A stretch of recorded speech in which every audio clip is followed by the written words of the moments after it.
வணக்கம் சவுக்கு மீடியா நேயர்களே. இன்று அரசியல் தமிழ்நாட்டில் நடந்த முக்கியமான அரசியல் மற்றும் சமூக நிகழ்வுகளை பற்றி விவாதிக்க இருக்கிறோம். நிகழ்ச்சிக்குள்ள போறதுக்கு முன்னாடி சப்ஸ்கிரைப் பண்ண வந்தீங்கன்னா சப்ஸ்கிரைப் பண்ணிருங்க. இப்போ வாங்க நிகழ்ச்சிக்குள்ள போயிடலாம். சார் வணக்கம். சார் வணக்கம். சார் வணக்கம் மாலதி. வணக்கம் நிதிஷ். இன்னைக்கு நிகழ்ச்சி தாமதமாக வருவதற்கான காரணம், நான் நீதிமன்றம் செல்ல வேண்டியிருந்தது. நம்ம நேயர்களே நிறைய பேர் என்ன நினச்சிப்பாங்கன்னா, அதான் ஆட்சி மாறிடுச்சே, இனிமேல் உங்களுக்கு என்ன ஜாலியாக இருப்பாங்க, இனிமேல் எந்த தொல்லையும் கிடையாது. பார்ப்பவர்களும் சார் அண்ணன் ஆட்சி சார், உங்களுக்கு இனிமேல் எந்த பிரச்சனையும் இல்லை என்று சொல்கிறார்கள். அண்ணன் ஆட்சி தான், பிரச்சனை இல்லை, புதிய பிரச்சனை இல்லை. ஆனால் பழைய பிரச்சனைகள் தொடர்கின்றன. நான் முதல்ல 60 வழக்குன்னு சொல்லிட்டு இருந்தேன். 75 வழக்கம் இப்போ தான் சொன்னாங்க விசாரிச்சுக்கிட்டு. 75 வழக்குகள் நிலுவையில் இருக்கின்றன. இதில் சில வழக்குகளில் நீங்களும் குற்றவாளிகள். இல்லை, கமிஷனர் அருண் வந்து இதை மட்டுமே வேலையாக பார்த்துட்டு இருந்திருக்காரு.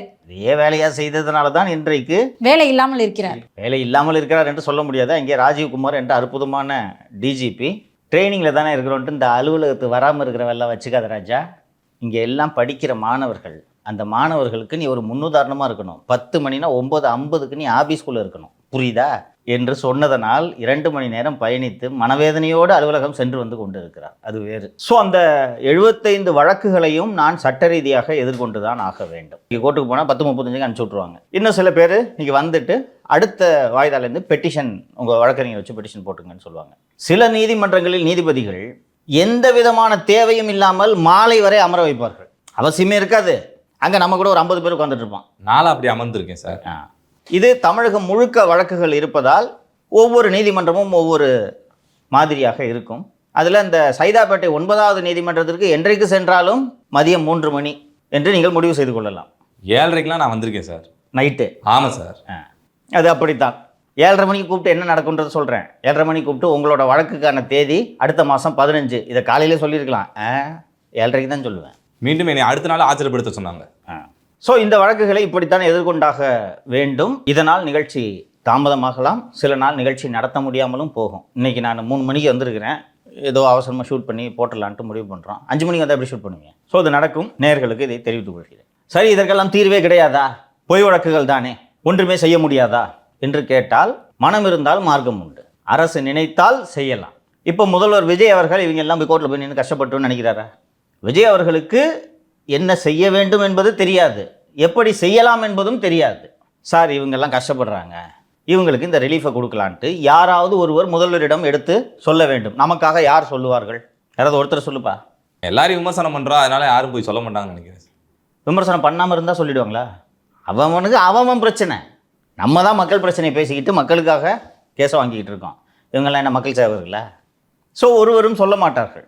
அதையும் மீறி முதல்வர் இதை செய்யுங்கள் என்று சொன்னாலும் வாசலில் இருக்கும் 2 கோழிகள் அதை தடுக்கும். Buck buck buck buck buck buck buck கப்புன்னு அமைக்கிறாங்க. ஏன் இப்போவே இந்த சத்துறாங்க? கேஸெல்லாம் ரிலீஸ் பண்ணிட்டா ரொம்ப நம்மளை மிதிப்பாங்க சார், கவனமாக இருக்கணும் சார் என்று கெடுத்து விடுவார்கள். இப்போது இருக்கக்கூடிய டிஜிபி திரு மகேஷ்குமார் அகர்வால், கூடுதல் டிஜிபி அன்பு, உளவுத்துறை ஐஜி அஸ்ராகர், சென்னை மாநகர ஆணையர் அமல்ராஜ், இந்த அதிகாரிகள் எல்லாம் என் மீது பிரியமானவர்கள். திமுக ஆட்சியில் தான் வெறும் சைக்கோ அதிகாரியாக இருந்தான். இந்த அதிகாரிகள் அப்படி இல்லை, பிரியமானவர்கள். ஆனால் அவர்களுக்கு உத்தரவு வர வேண்டும். இன்னும் கேட்டால் ரிலீஸ் பண்ணாதீங்க அப்படின்னு உத்தரவு போது போல. நானும் அதை கேள்விப்பட்டேன். என்னால் நம்ப முடியவில்லை. அந்த ஆர்டிஸ்க்கு திருட்டு கொடுத்தவர் தான் இது போல் சொல்லி கொண்டிருக்கிறார் என்று நானும் கேள்விப்பட்டேன். இருக்கலாம், இல்லாமலும் இருக்கலாம். இந்த முதல்வர் அறை வாசலில் இருக்கக்கூடிய அந்த 2 கோழிகளுக்கும் சொல்லிக் கொள்கிறேன், சம்மந்தப்பட்ட அத்தனை பேருக்கும் சொல்லிக் கொள்கிறேன். நீங்கள் வழக்குகளை வாபஸ் வாங்கினாலும் விமர்சனம் செய்வோம், வாங்காவிட்டாலும் விமர்சனம் செய்வோம். என்ன ப்ரோக்ராம் கொஞ்சம் லேட்டாக வரும், அவ்வளோதான். பேசுறது நிறுத்த மாட்டோம். ரொம்ப கான்ஷியஸாக கேப் விட்டு நாங்கள் நிறுத்த போகிறாங்க, நாங்கள் பேசவே போகிறது இல்லைங்கன்னு சொன்ன பிறகு அந்த மக்கள் தெரிவித்த கருத்துக்களின் அடிப்படையில் நாங்கள் தொடங்கியிருக்கிறோம். அதனால் மக்கள்கிட்ட ஒரு 2 நாள் ப்ரோக்ராம் வரலன்னா திருச்சி கோர்ட்டுக்கு போயிட்டு வந்தாங்க, மதுரை கோர்ட்டுக்கு போயிட்டு வந்தாங்க, கோயம்புத்தூர் கோர்ட்டுக்கு போயிட்டு வந்தாங்க என்று சொன்னால் புரிந்து கொள்வார்கள். ஆனால் விமர்சனம் பண்ணுறதெல்லாம் நிறுத்த மாட்டோம். நீங்கள் தப்பு பண்ணுவீங்க, வேடிக்கை பார்த்துக்கணுமா? சரிங்க சார், நம்மளோட வழக்குகள்லாம் வந்து அப்படியே நிற்கிது, அதை என்னால் புரிஞ்சுக்க முடியுது. தலைவர் வாழ்க அப்படின்னு சொல்லிட்டு திரு ஃபெலிக்ஸ்லாம் ஏற்றுக்கிட்டாரு, அவருடைய வழக்குகள் கூட திரும்ப பெறப்படல போல இருக்கு. என்னோட கோ அக்யூஸ்ட் அவர் என்ன அவருக்கு மட்டும் தனியாக ஆகிடுமா? விட்டுருவானா? நான் இல்லை, போய் ஃபோட்டோலாம் எடுத்தாரு, என்ன பேசினார்? வெறும் போஸ்ட் மட்டும் கொடுத்துட்டு வந்துட்டாரா என்னன்னு தெரியல. ஃபோட்டோ எடுத்ததோட கிளம்பு ராஜா. என்ன கோழி அவர் மட்டும் விட்டுருன்னு நினச்சிருக்கிறீங்களா? நீங்கள் கோழி யாரையுமே அண்ட விடாதுன்னு தானே நேற்று அவ்வளோ விளக்கமாக சொன்னேன். நீங்கள் அப்புறம் அந்த கோழியை தாண்டி ஃபெலிக்ஸ் மட்டும் உள்ள நுழைவாருன்றீங்க. போய் ஃபோட்டோ எடுத்தானே அந்த கோழி பிடிச்சி இழுத்துக்கு வந்துடும். அதே தான். எதுவும் பேசக்கூடாது சிஎம் கிட்ட. உங்களுக்கு 2 மினிட்ஸ் தான் டைம். ஃபோட்டோ எடுத்துகிட்டு அது மீறி யோ இரியா நான் பேசுவேன்ட்டு சொல்லுவீங்களே நீங்கள். இன்னொன்று ஃபோட்டோ எடுக்கும்போது உள்ளே அந்த 2 கோடி நின்றுட்டு இருக்குமே என்ன பண்ணுவீங்க? அப்படி ஏதாவது சொன்னாருன்னு வச்சுக்க, அடுத்த வாட்டி போட்டோ எடுக்க உள்ள விட மாட்டான். அவ்வளோதான். அதுமாரி பேச முடியுமா? விஜயோட சொந்த ஜோசியர் பண்டிட்டே உள்ளே போக முடியல, இதில் நீங்கள் ஒரு ஃபெலிக்ஸ் போய் அப்படியே பேசிட்டு வந்துடுறாராம். ஆக தொடர்ந்து தவறுகளை சுட்டி காட்டுவோம் என்று சொல்லி இருக்கிறோம். அந்த அடிப்படையில் இவர்கள் செய்த தவறிலிருந்தே நிகழ்ச்சியை தொடங்குவது சரியாக இருக்கும். நான் அரசு பணியிலிருந்து விலகி கிட்டத்தட்ட 18 ஆண்டுகளுக்கு மேல் ஆவதால் இப்போது லேட்டஸ்டான ப்ரொசீஜர்ஸ்லாம் என்னன்றது எனக்கு தெரியாது. நேற்று நம்ம நிகழ்ச்சியில் கீழே ஒருத்தர் கமெண்ட் போட்டிருந்தார். டிஎன்சி கேப் வெப்சைட்டில் கம்பேஷன் கிரவுண்ட் அப்பாயின்மெண்ட் டீட்டெயில் எல்லாம் இருக்குது அப்படின்ட்டு போட்டிருந்த உடனே எனக்கு ஃபஸ்ட்டு நான் இது கேள்விப்பட்டதே இல்லை இந்த டேர்ம். சரி, அவர் சொல்கிறாரு என்னென்னு போய் பார்ப்போம்னு சொல்லிட்டு அந்த இணையதளத்தின் உள்ளே சென்று பார்த்தால் ரொம்ப நல்ல சிஸ்டம். தமிழகத்தில் எந்த துறையில் எந்த அரசு ஊழியர் இறந்தாலும் அவரது வாரிசுகள் இந்த இணையதளத்தில் தான் விண்ணப்பிக்க வேண்டும், எந்த துறையாக இருந்தாலும் சரி. ஸோ அதெல்லாம் தொகுத்துக்கிட்டே வராங்க. எங்கே காலியிடம் ஏற்படுகிறதோ, எங்கே அரசு பணிக்கான தேவை எழுகிறதோ அப்போது இந்த லிஸ்ட்ல இருந்து எடுத்து அங்கே போட்டுறது. ஸோ இப்போ பொதுப்பணித்துறையில் ஒரு அரசு ஊழியர் இருந்தால் பொதுப்பணித்துறையில் தான் முன்பு வேலை கிடைக்கும். இப்போது அப்படி அல்ல. பொதுப்பணித்துறையில் இருந்த அரசு ஊழியரின் வாரிசுக்கு கால்நடை பராமரிப்பு துறையில் கிடைக்கும், கால்நடை பராமரிப்பு துறையில் இருப்பவருக்கு மீன்வளத்துறையில் கிடைக்கும், மீன்வளத்துறையில் இருப்பவர் இறந்து போனால் நீர்வளத்துறையில் கிடைக்கும், வருவாய்த்துறையில் கிடைக்கும், காவல்துறையில் கிடைக்கும். இப்படி இதை தொகுத்துட்டாங்க. ரொம்ப அழகாக அந்த வெப்சைட்டில் என்ன பண்ணியிருக்காங்கன்னா, இப்போது பதிந்து விட்டு வேலைக்காக காத்திருப்பவர்களின் எண்ணிக்கை என்னன்றதை அதிலே காமிக்கிறாங்க. ஸோ போய் அந்த இணையதளத்துக்கு போய் பார்த்தா இன்றைய தேதிக்கு கருணை அடிப்படையில் பணிக்கு விண்ணப்பித்து காத்திருப்போரின் எண்ணிக்கை 8856. 8000ன்னு வச்சுக்கோமே. இந்த 8000 பேரை விட்டுட்டு நீங்கள் கரூரில் இறந்தவங்களுக்கு எப்படி சார் தூக்கி முதல்ல வேலை கொடுத்தீங்க? கோர்ட்டு கேட்குமா கேட்காதா? ஒரு 10 ஆண்டுகளாக ஒருவர் விண்ணப்பித்து காத்திருக்கிறார் என்று வைத்துக்கொள்வோமே. அவர் போய் சார் 10 வருஷமாக வெயிட் பண்ணுகிறேன், இவங்க என்ன சார் இதுக்கு தூக்கி கொடுக்குறாங்க? எங்கள் அப்பா கவர்மெண்ட் சர்வெண்ட் சார், இவங்க கரூரில் சினிமா ஆக்டரை பார்க்க போய் உயிரிழந்தவங்க சார், இவங்க எங்கள் அப்பா கவர்மெண்ட் சர்வெண்ட் ஆஃபீஸர் சார், எனக்கு இது உரிமை, சட்டப்பூர்வமாக எனக்கு இது எலிஜிபிள். கரெக்டாக அவங்களுக்கு எலிஜிபிள் இல்லை சார், புது ஸ்கீம் போட்டு நடுவில் சொல்லுறாங்க சார், வேணா க்யூவில் என் பின்னாடி வர சொல்லுங்கள் சார். கரெக்டு தானே? நான் 8 வருஷமாக வெயிட் பண்ணுறேன் சார், அவங்களுக்கு கருணை அடிப்படையில் கொடுக்குறதுனா பின்னாடி ரெஜிஸ்டர் பண்ணிட்டு பின்னாடி வெயிட் பண்ண சொல்லுங்கள் சார். அண்டு இது தாவேக்க இவ்வளோ இன்டெலிஜென்ட்டாக வேலை செய்யுமான்னு தெரில. சில மீடியாக்கள் நேற்று போய் அந்த பணியில் ஜாயின் பண்ணி நாளிலேருந்து வேலைக்கு வராதமான்னு சொல்லிட்டாங்களே கோர்ட்டில், அவர்களிடம் போய் பைட்டு போடுறாங்க. நீதிமன்றங்கள் கருணை காட்ட வேண்டும். நாங்கள் ரொம்ப கஷ்டப்படுறோம், இங்கே 30 லட்சம் வச்சுக்கு கஷ்டப்படுறீங்களா? நான் பேச வேணான்னு பார்க்குறேன். குழந்தைங்களை தூக்கிட்டு வராதுன்னு சொன்னால் 2 வயசு குழந்தைய தூக்கிட்டு போகிறீங்க. அந்த நெரிசலில் இழப்பீடு கொடுத்தாச்சு. இந்த பஞ்சாயத்தெல்லாம் தானே தலையில் இழுத்து போட்டு கொண்டது தாவேக்க அரசு. எல்லாரும் சொன்னாங்க வேண்டாங்க தப்பு பண்ணாதீங்கன்னு சொன்னாங்க. உங்கள் அட்வொகேட் ஜெனரல்கிட்ட கேட்டாலே சொல்லியிருப்பாரு வேண்டாங்க திங்க். சரி, நீதிமன்றத்தில் வழக்கு தாக்கல் பண்ணிட்டாங்க, விசாரணைக்கு வருது. அன்றைக்கி தான் நீங்கள் நிகழ்ச்சி ஏற்பாடு பண்ணியிருக்கீங்க. அங்கே கரூரில் போய் அந்த மக்களுக்கு அஞ்சலி செலுத்திட்டு அந்த மக்களை மேடைக்கு அழைத்து புகைப்படம் எடுத்துக்கொண்டு நீதிமன்றத்தில் வழக்கு நிலுவையில் இருப்பதால் நாங்கள் அரசு பணி வழங்குவதை ஒத்தி வைக்கிறோம். முடிஞ்சு போச்சா? டீசெண்டாக இருக்குமா? கூட இருக்கவங்க சொல்லியிருப்பாங்க, நீங்கள் போய் கொடுங்க சார் பார்த்துக்கலாம். எப்படி தடுப்பாங்க? ஒன்றாகுது, போய் கொடுங்க அப்படி இந்த ஐடியா கொடுத்தவர் தான் அவசரமாக யாருக்கும் முன்னாடி ஜட்ஜ்மெண்ட் காப்பியே வர்றதுக்கு முன்னாடி நாங்கள் அப்பீலுக்கு போகிறோம் என்று சொல்கிறார். ஸோ இப்போ இதில் நீங்கள் சுப்ரீம் கோர்ட்டுக்கு போனால் மட்டும் சுப்ரீம் கோர்ட் கொடுத்துருமா? ஸோ மீன்வைல் இவங்கெல்லாம் வேலை பார்க்கலாமா கூடாதாங்க சார்? எப்படிமா அந்த பதவி வழங்கிய அந்த அரசாணையை நீதிமன்றம் ரத்து செய்து விட்டது. அந்த தீர்ப்புக்கு உச்சநீதிமன்றம் தடை விதித்தாலே ஒழிய இவர்கள் பணியில் சேர முடியாது. அடுத்த ஆர்டர் வர வரைக்கும் இந்த ஆர்டர் ஒபே பண்ணி ஆகணும். சுப்ரீம் கோர்ட்டில் இந்த ஆணையை தடை செய்கிறோம் ஸ்பெசிஃபிக்காக போடணும். ஏன்னா இப்போ now they are not government servants. இது கொஞ்சம் டெக்னிக்கலான விஷயம், நான் ரொம்ப டீட்டெயிலாக போகல, இது கொஞ்சம் டெக்னிக்கலான விஷயம். நீங்கள் 2 பேரும் தான் அந்த பணியில் ஜாயின் பண்ணணும்னு வச்சுக்கோங்க. என்னைக்கு இந்த மதுரை உத்தரவு வந்துச்சோ அன்னையிலேருந்து நீங்கள் கவர்மெண்ட் சர்வெண்ட் இல்லை சொல்லி முடிச்சா. இப்போ உச்சநீதிமன்றம் ஸ்பெசிஃபிக்காக உத்தரவு போடணும். மதுரை உயர்நீதிமன்ற கிளை உத்தரவுக்கு நாங்கள் தடை விதிக்கிறோம். இந்த திட்டத்தின் மூலம் அரசு பணி பெற்றவர்கள் மீண்டும் பணியில் சேரலாம். இப்படி ஸ்பெசிஃபிக்காக ஆர்டர் பண்ணணும். அதை ஸ்டே பண்ணாலே நீங்கள் போய் ஜாயின் பண்ணலான்ட்டு அர்த்தம் கிடையாது. ஏன்னா now you are not a government servants. அதனால் இது ஒரு காம்ப்ளிகேஷன். இந்த காம்ப்ளிகேஷனை உருவாக்குனது இந்த கவர்மெண்ட் தான். இதோடு இதை விட்டுவிட்டால் எளிதாக போய்விடும். உச்சநீதிமன்றம் போனால் மீண்டும் பஞ்சாயத்து தொடங்கும். சார், இப்போ இதெல்லாம் சுட்டி காட்டுறோன்றது தான் சார் இவங்களுக்கு கோவம். இவங்க கிட்ட போய் நம்ம உதவி கேட்கல. நீங்கள் டெண்டர் கொடுக்குறீங்க, அதில் ஒரு பர்சன்டேஜ் கொடுங்க, இல்லை வந்து வழக்கறிஞர்களை நியமிக்கிறீங்க, எங்களோட வழக்கறிஞர்கள் நாங்கள் ஒரு லிஸ்ட்டு கொடுக்குறோம், அவங்கள நியமிங்கன்னெலாம் நம்ம சொல்லலை. எங்களோட வீடு, நம்மளோட அக்கௌண்ட்டு, உழைச்சி சம்பாரித்து வரி கட்டின பணம், அதை வந்து நிறுத்தி வைக்கிறாங்க அப்படின்னா இதெல்லாம் சுட்டி காட்டுறதுல வர கோவம் தானே அவங்களுக்கு? சுட்டி காட்டுறதுனால கோவம் வந்துச்சுன்னா வந்துட்டு போகுது. அதுக்கு என்ன பண்ண முடியும்? அந்த பணம் அந்த வீடுலாம் இல்லாமல் தானே வாழ்ந்துட்டு இருக்கான், செத்தா போயிடுவான், அதெல்லாம் நிறுத்த முடியாது. அமைச்சர் ஆகிற வரைக்கும் நண்பர்களாக இருக்காங்க. அமைச்சர் ஆனதுக்கப்புறம் அவங்களுக்கு என்ன தான் சார் ஆட்டிடியூடு மாறுது? அதிகார போதை. அந்த அதிகாரம் கொடுக்கக்கூடிய போதையினால்தான் திமுக அழிந்தது. இப்போது போதையில் ஆட்டம் போடுபவர்களும் அழிவார்கள். ரைட்டுங்களா? அதனால் இதை பற்றிலாம் கவலை இல்லை. நமது பணியில் நாம் மக்களுக்காக பேசுகிறோம். மக்களுக்கு பதில் சொல்ல கடமைப்பட்டவர்கள். நாம் நமது விமர்சனங்களை வைத்துத்தான் தீர வேண்டும். தப்புனா தப்பு தான். ஏன் சரினா பாராட்டம் இனிக்குதாப்பா? அதனால் விமர்சனங்களை ஏற்றுக்கொள்ளத்தான் வேண்டும். வேறு வழி இல்லை. நீங்கள் ஆட்சி கட்டில் அமர்ந்திருக்கிறீர்கள், அதிகார பீடத்தில் அமர்ந்திருக்கிறீர்கள். உங்களை நோக்கி புகழ் மாலைகளும் வரும், விமர்சன அம்புகளும் வரும். இரண்டையும் ஏற்றுக்கொள்ளும் பக்குவத்தை வளர்த்து கொள்ளுங்கள். திமுக மிரட்டலுக்கே அஞ்சல, இதுக்கெல்லாம் அஞ்சோமா? போங்கம்மா. அடுத்துதான் நீங்கள் தொடர்ந்து வந்து அரசு சொல்லிட்டே இருந்தீங்க, இந்த டாஸ்மாக் துறையை தனியார் மயப்படுத்துங்கன்னு சொல்லிட்டு எம்ஆர்பி ரேட்டுக்கு வீங்க அப்படின்னு சொன்னால் அவங்க இல்லை 20 ரூபா நாங்கள் வாங்குவோம் அப்படின்னு சொல்லிட்டு தொடர்ந்து அது ஒரு பெரிய பிரச்சனையாக போய்க்கிருந்துச்சு. நீங்கள் தனியார் மயப்படுத்த சொன்னீங்க, அதற்கான முன்னெடுப்பு அரசு எடுக்குது இன்னைக்கு செய்தி வந்திருக்கு சார். அது மட்டும் இல்லை சார், நேற்று விருதாச்சலத்தில் ஒருத்தர் பாட்டிலுக்கு 5 ரூபா தான் எக்ஸ்ட்ரா வாங்கியிருக்காரு. அதுக்கே அவரை சஸ்பெண்ட் பண்ணிட்டாங்க. அதுக்கு சஸ்பெண்ட் பண்ணல. டாஸ்மாக் கடையில் ரெகுலராக நடக்கிறது. 10 பேர் வாங்குறாங்கன்னா அதில் ஒருத்தன் பஞ்சாயத்தில் இருப்பான். ஏன் 10 ரூபா எக்ஸ்ட்ரா கேட்குற அப்படின்னா, ஏற்கனவே ஒரு 90 போட்டு வந்திருப்போம். திடீர்னு ஒரு 200 ரூபா கிடச்சிருக்கும். கிடைச்சோன்னே இப்போ போய் பேசுவோம், தண்ணியோட போனால் வரலாறு என்று போவான். இவனுங்க அது பார்த்துட்டு அவனை பார்த்துட்டு 10ல் ஒருத்தன் தான் கேட்பான். ஒருத்தன் இல்லைன்னா 2 பேர் தான் தயார் பண்ணுவாங்க. பெரும்பாலும் கொடுத்து தொலைச்சிட்டு போவாங்க. 1500 ரூபா கொடுத்து ஃபுல்லு வாங்குறாங்க, 2000 ரூபா கொடுத்து ஃபுல்லு வாங்குறாங்க. 20 ரூபா பெருசாக இதாகிடுமா? பெரும்பாலும் கொடுத்துருவாங்க. இந்த ஒருத்தர் 2 பேர் கொடுக்க மாட்டேன்னு சொல்கிறான்ல, அவங்ககிட்ட இவங்க விட்டுறணும். ரைட்டா? இந்தாங்க சார் 10 ரூபா தானே, இந்தாங்க சார். அது மாதிரி அந்த விருதாச்சல கடையில் சொன்னீங்களா 5 ரூபா இந்தாங்கன்னு சொன்னோன்னே இந்த ஆள் வீடியோ எடுக்கிறான். எடுத்த உடனே வீடியோ தானே எடுத்து விஜய் கண்பு வீடியோலேயே சொல்லி முடிச்சிட்டாங்க. அவர் மட்டும் இல்லை, கூட இருந்த 2 பேர் சொல்லியும். சூப்பர்வைசர் ஒருத்தர் இருப்பார். இதான் நீ சூப்பர்வைஸ் பண்ணுற லட்சணமா? போட. இது கரெக்டுன்றேன். நான் கரூர் கேங்கை வைத்து செந்தில் பாலாஜி அவர்கள் இந்த தொழிலாளிகளை மிரட்டும் போது நான் இந்த தொழிலாளிகளின் பக்கம் நின்றேன். இவன் கவர்மெண்ட் சர்வெண்ட்டாவன், ஆனால் ரவுடி விட்டு மிரட்டுறீங்க அப்படின்னு. இன்றைக்கி நாங்கள் சம்பளம் கம்மியாகுது, கஷ்டப்படுறோம், நின்று நேகுறோம், இது மாதிரி 1000 காரணத்தை சொல்லிவிட்டு நாங்கள் 10 ரூபா வாங்குவோன்னு சொன்னீங்கன்னா உங்கள் பக்கம் நிற்க முடியாது. இத்தனைக்கே சம்பளத்தெல்லாம் உயர்த்தி வேற கொடுக்குறாங்க. நீங்கள் ஒவ்வொருவரும் லட்சாதிபதிகள். 2003 இந்த துட்டை வாங்கின்னு இருக்கிறீங்க. 23 வருஷம் ஆகுது. ஏன்னா பார்க்கறதுக்கு தான் 10 ரூபா, சிறு துளி அன்னைக்கு 2 ரூபா, அதுக்கப்புறம் 5 ரூபா, கொரோனா பீரியட்லேருந்து இது 10 ரூபா.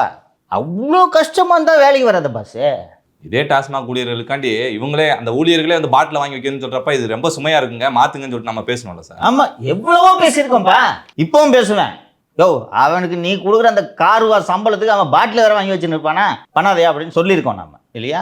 இவர்கள் நிறுத்த போவதே இல்லை. அதாங்க சார், இது வந்து ஒரு கேஷ் கவ். ஆமா, இது என்னங்க சார் டக்குன்னு தனியார் மயப்படுத்துறேன் அப்படின்றாங்க. தம்பி, ஒரு சேல்ஸ்மேனுக்கு மாதம் 3 லட்சம், இந்த 10 ரூபா காசு மட்டும் சொல்கிறேன். சூப்பர்வைசருக்கு 6 லட்சம். அப்போ இவங்க சம்பளம் கொடுத்தாலாம் இவங்களை மாற்ற முடியாது, என்ன உயர்வு பண்ணி கொடுத்தாலும். 3 லட்சம் கொடு, அப்போதும் மாற மாட்டார். இப்போவே 3 லட்சம் வருதுன்னா இன்னொரு 3 லட்சம் வந்தால் எப்படி இருக்கும்? 23 வருஷமாக வாங்கி பழக்கப்பட்டவர்களை ஒரு நாளில் நீங்கள் மாற்ற முடியுமா? அதனால் டிடி நெக்ஸ்ட்டில் மட்டும்தான் இந்த செய்தி வந்திருக்கு. மாநகராட்சி மற்றும் நகராட்சிகளில் உள்ள கடைகளை தனியார் மயப்படுத்திவிட்டு இந்த ஊரக பகுதிகளில் உள்ள கடைகளை ரிட்டைன் பண்ணுறது அப்படின்ட்டு ஒரு திட்டத்தில் இருக்கிறார்கள். முதலில் இது ஒரு நல்ல தொடக்கம்.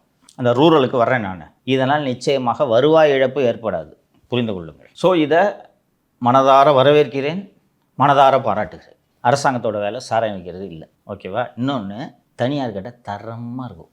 பாண்டிச்சேரி போயிருக்கியா? போயிருக்கோம். போனோம்ல சார், நம்ம இங்கே போனோமா மது கடைக்கு? மது கடைக்கு போல. தரமாக இருக்கும் கடை பாண்டிச்சேரியில். சாதாரண கடைகளே தரமாக இருக்கும், சரியா? உணவு தரமாக இருக்கும், ஓகே?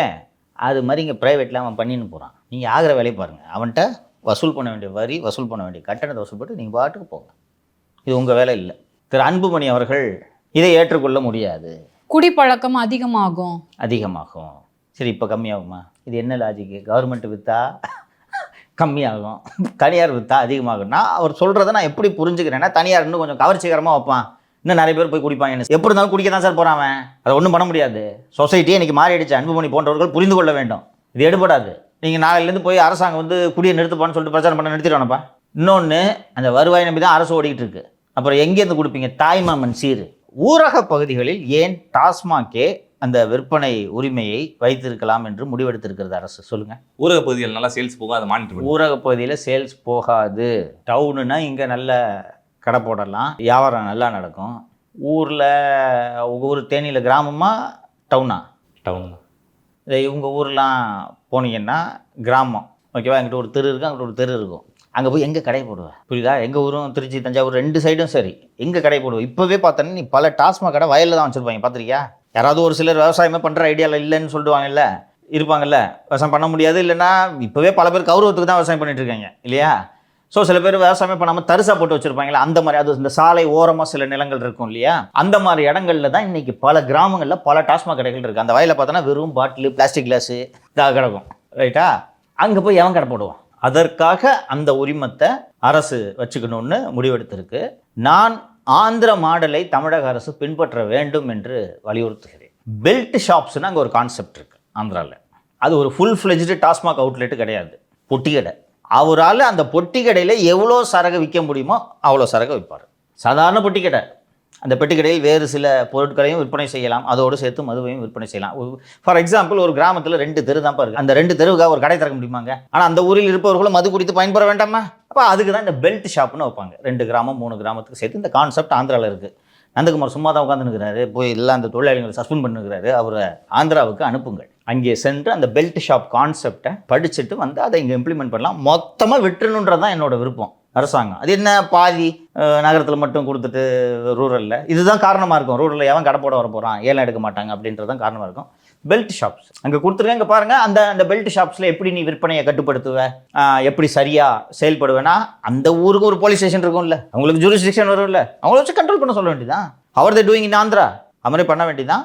உள்ளபடியே மனதார இந்த திட்டம் செயல்படுத்தப்படுமானால் தாவேக அரசுக்கு எனது மனமார்ந்த வாழ்த்துக்கள். சார், நேற்று காவேரி ஒழுங்குமுறை அந்த குழு வந்துட்டு ஆய்வு பண்ணிட்டு 3500 கண்ணாடி வந்துட்டு 5 நாளைக்கு தமிழ்நாடு அரசுக்கு போடணும்னு சொல்லியிருக்காங்க. அதற்கு கர்நாடக அரசு அதெல்லாம் முடியாது அப்படின்னு சொல்லிட்டு மறுப்பு தெரிவிச்சிருக்காங்க சார். என்னிடம் சில அதிகாரிகளே பேசினார்கள். நீ என்னப்பா சிஎம் கர்நாடகா போகணுன்ற, நம்ம தான் சுப்ரீம் கோர்ட்டில் ஜெயிச்சிட்டோமே, நம்ம ஏன் போய் அங்கே போய் அவங்ககிட்ட பேசிகிட்டு இருக்கணும் அப்படின்னு சொன்னாங்க. இப்போது ஒரு அத்தாரிட்டி, அது ஒரு காவிரிக்கென்று இருக்கக்கூடிய ஒரு மேலாண்மை குழு, அவங்க இன்னைக்கு காவிரியில் கர்நாடகத்தில் இருக்கக்கூடிய நீர் இருப்பை பார்த்துவிட்டு தமிழகத்தின் தேவையையும் பார்த்துவிட்டு, என் 3500 அடி 15 நாளைக்கு கொடுப்பா, அவங்களோட இந்த சம்பா பயிர் பழிச்சுக்கும்பா அப்படின்னு சொல்லும்போது, ஓ அதெல்லாம் விட முடியாது அப்படின்ட்டு அவங்க சொல்கிறாங்க. பிஜேபி விட்டு தான் பாரு, விட்டுருவியா? ஓ நீங்கள் 2 பேரும் அங்கே கூட்டணியில் இருக்கிறதுனால கர்நாடக மக்களுக்கு துரோகம் இணைத்து விட்டு தமிழர்களோடு கை கோர்க்கிறாயா? கோர்த்துத்தான் பாரேன் ஆரம்பிச்சிட்டாங்க. இப்போ நீங்கள் 2 பேரும் தான் டிகே சிவகுமார், என்ன பண்ணுவீங்க சொல்லுங்கள்? உச்சநீதிமன்றம் போலாமா? அவ்வளோதான், முடியாதுன்னு சொல்லிட்டு இழுத்துட்டு 2 வருஷத்தில் எலெக்ஷன் வரப்போதா சார்? அவ்வளோ ஜெயிச்சுட்டு மறுபடியும் கம்முன்னு உட்கார வேண்டியதான். அவங்களுக்கு உச்சநீதிமன்றம் போக தெரியாதா? அங்கேயும் எல்லாரும் என்ன சொல்கிறாங்க, அப்பீலுக்கு போ, இதற்கு தடை விதிக்க நீங்கள் உடனடியாக மனு தாக்கல் செய்யுங்கள் என்று அதிகாரிகளுக்குள்ள ஆலோசனை பண்ணியிருக்காரு டிகே சிவகுமார். அதாவது இதை விடாமல் இருக்கிறது எப்படின்றது ஆலோசனை பண்ணிட்டு இருக்காரு, ரைட்டா? இதுதான் சிச்சுவேஷன். ஸோ அங்கே கர்நாடகத்திற்கு போகாமல் நீங்கள் உச்சநீதிமன்றம் சென்றிருந்தால் மட்டும் என்ன நடந்திருக்கும்? உச்சநீதிமன்றம் இராணுவத்தை அனுப்பி கர்நாடக அணையிலிருந்து தமிழகத்திற்கு தண்ணீர் திறந்து விடுங்கள்னு உத்தரவு போடுமாப்பா? ஆகாதுல்ல. அதுக்கு இது பெட்டர் இல்லையா? போய் பேசட்டுன்றேன். பாகிஸ்தானோடு நதிநீர் பங்கீடு செய்து கொள்கிறோம், பக்கத்து மாநிலத்தோடு நதிநீர் பங்கீடு செய்து கொள்ள முடியாதா? இல்லை நம்ம சகோதரங்க தானே போய் பேச, என்ன பிரச்சனைன்ற போய் பேசுறதுனால? இது ஒருத்தர் அனைத்து கட்சி கூட்டத்தை கூட்டணுன்றாரு, அதுக்குள்ள ஒரு குளத்தூர் கோமான் தமிழகத்தின் உரிமைகளை அடகு வைத்து விட்டார். இன்னும் வைக்கலாமான்னு போய் பேச போகிறாங்க. அது பாருங்கள், உங்களோட சிக்கல்கள் எல்லாம் எங்களுக்கு புரியுது. ஒரு ஒரு ஒரு 18 டிஸ்ட்ரிக்டில் பயிர் கறியிடும், ஓகே, விதைச்சிட்டு உட்காந்துருக்கான் விவசாயி. ஏதாவது பண்ணுங்கன்னு சொல்லும்போது 3500 விட முடியாது, ஒரு 2000 விட்றோன்னு சொன்னோன்னா 10வது தான் அது.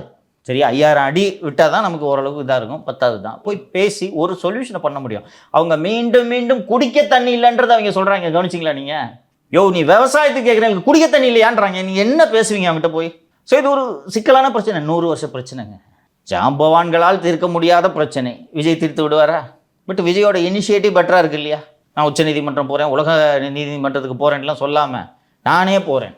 ஏன்னா போய் முயற்சி செய்யட்டும், நல்ல விஷயம். அங்கே ஏற்கனவே மாண்டியாவில் பிரச்சனை, போராட்டம் ஆரம்பிச்சிருச்சு பார்த்தீங்களா? விடாதே தண்ணீரை விடாதே அப்படின்னு அங்கே பிரச்சனை ஆரம்பிச்சிருச்சு. கர்நாடகத்தில் தான் பிஜேபி சொன்னேன்ல, விட்டுருவியோ அப்படின்ட்டு ஆரம்பிச்சிட்டாங்க பிஜேபி. ஸோ பார்ப்போம், let us find a solution, that's all. So அடுத்து எஸ்பி மேனேஜரை மூக்க அழகிரி அவர்களோட மகள் வந்துட்டு போய் கணத்தில் அரைஞ்சாங்க. நேற்று கூட பேசியிருந்தீங்க, அவங்களுக்கு மட்டும் ஒரு சட்டமா, பொதுமக்களுக்கு ஒரு சட்டமா அப்படின்னு பேசியிருந்தீங்க. நேற்று கூட்டு போய் அரெஸ்ட் பண்ணிட்டு சொந்த ஜாமீனில் வெளியிட்டாங்க சார். இந்த அளவுக்காவது காவல்துறை நடவடிக்கை எடுத்ததே என்று மகிழக்கூடிய நிலைமையில் தான் நாம் வாழ்ந்து கொண்டிருக்கிறோம். நான் சென்னை மாநகர ஆணையர் திரு அமல்ராஜ் அவர்களை பார்த்து கேட்க விரும்புகிறேன், எல்லோருக்கும் இந்த சலுகையை நீங்கள் அளிப்பீர்களா? நேற்று ஸ்டேட் பேங்க் ஆஃப் இந்தியாவின் ஊழியர்கள் சங்கம், அதிகாரிகள் சங்கம் இருவரும் சேர்ந்து மதிய இடைவேளை ஆர்ப்பாட்டத்தை நடத்தியிருக்கிறார்கள். நீங்கள் கூப்பிட்டு சம்மன்லாம் பண்ணீங்க, விசாரிச்சிங்க, ஸ்டேஷன்லேயே பெயிலில் விட்றீங்க. ஏன் கோர்ட்டில் போய் பெயிலில் வாங்கட்டுமே? நாங்கள் எல்லோரும் அப்படி தானங்க வாங்குகிறோம். அந்த அளவுக்கு கூட அவங்களுக்குலாம் இடைஞ்சல் வரக்கூடாதுன்னு நினைக்கிறாங்க சார். அப்போது கை நீட்டாமல் அமைதியாக இருக்கணும். அழகிரி மகன்னா போய் படித்த அரசு அதிகாரியை போய் அறைவீங்க நீங்கள். அப்போ ஜெயிலுக்கு ஒரு வாரத்துக்குன்னு அனுப்பி வைக்கணும். போலீஸ் ஸ்டேஷனுக்கு கூப்பிட்டு அந்த சிசிடிவி கேமரா எல்லாம் எடுத்து அவங்க கிட்ட இருந்து நல்ல வாக்குமூலம்லாம் வாங்கிட்டாங்களாம். ஸோ கஸ்டடியெல்லாம் தேவையில்லை, ஜாமீனில் விடுறோம் அப்படின்றாங்க. சரி, ரைட்டு. உங்களை கைது பண்ணாங்களே, எதுக்கு கைது பண்ணாங்க? நீங்கள் ஓடி போயிருவீங்களா? ஜேர்னலிஸ்ட்டு தானே நீங்கள். என்ன எது கைது பண்ணாங்க? நான் ஓடி போயிடுவேண்ணா?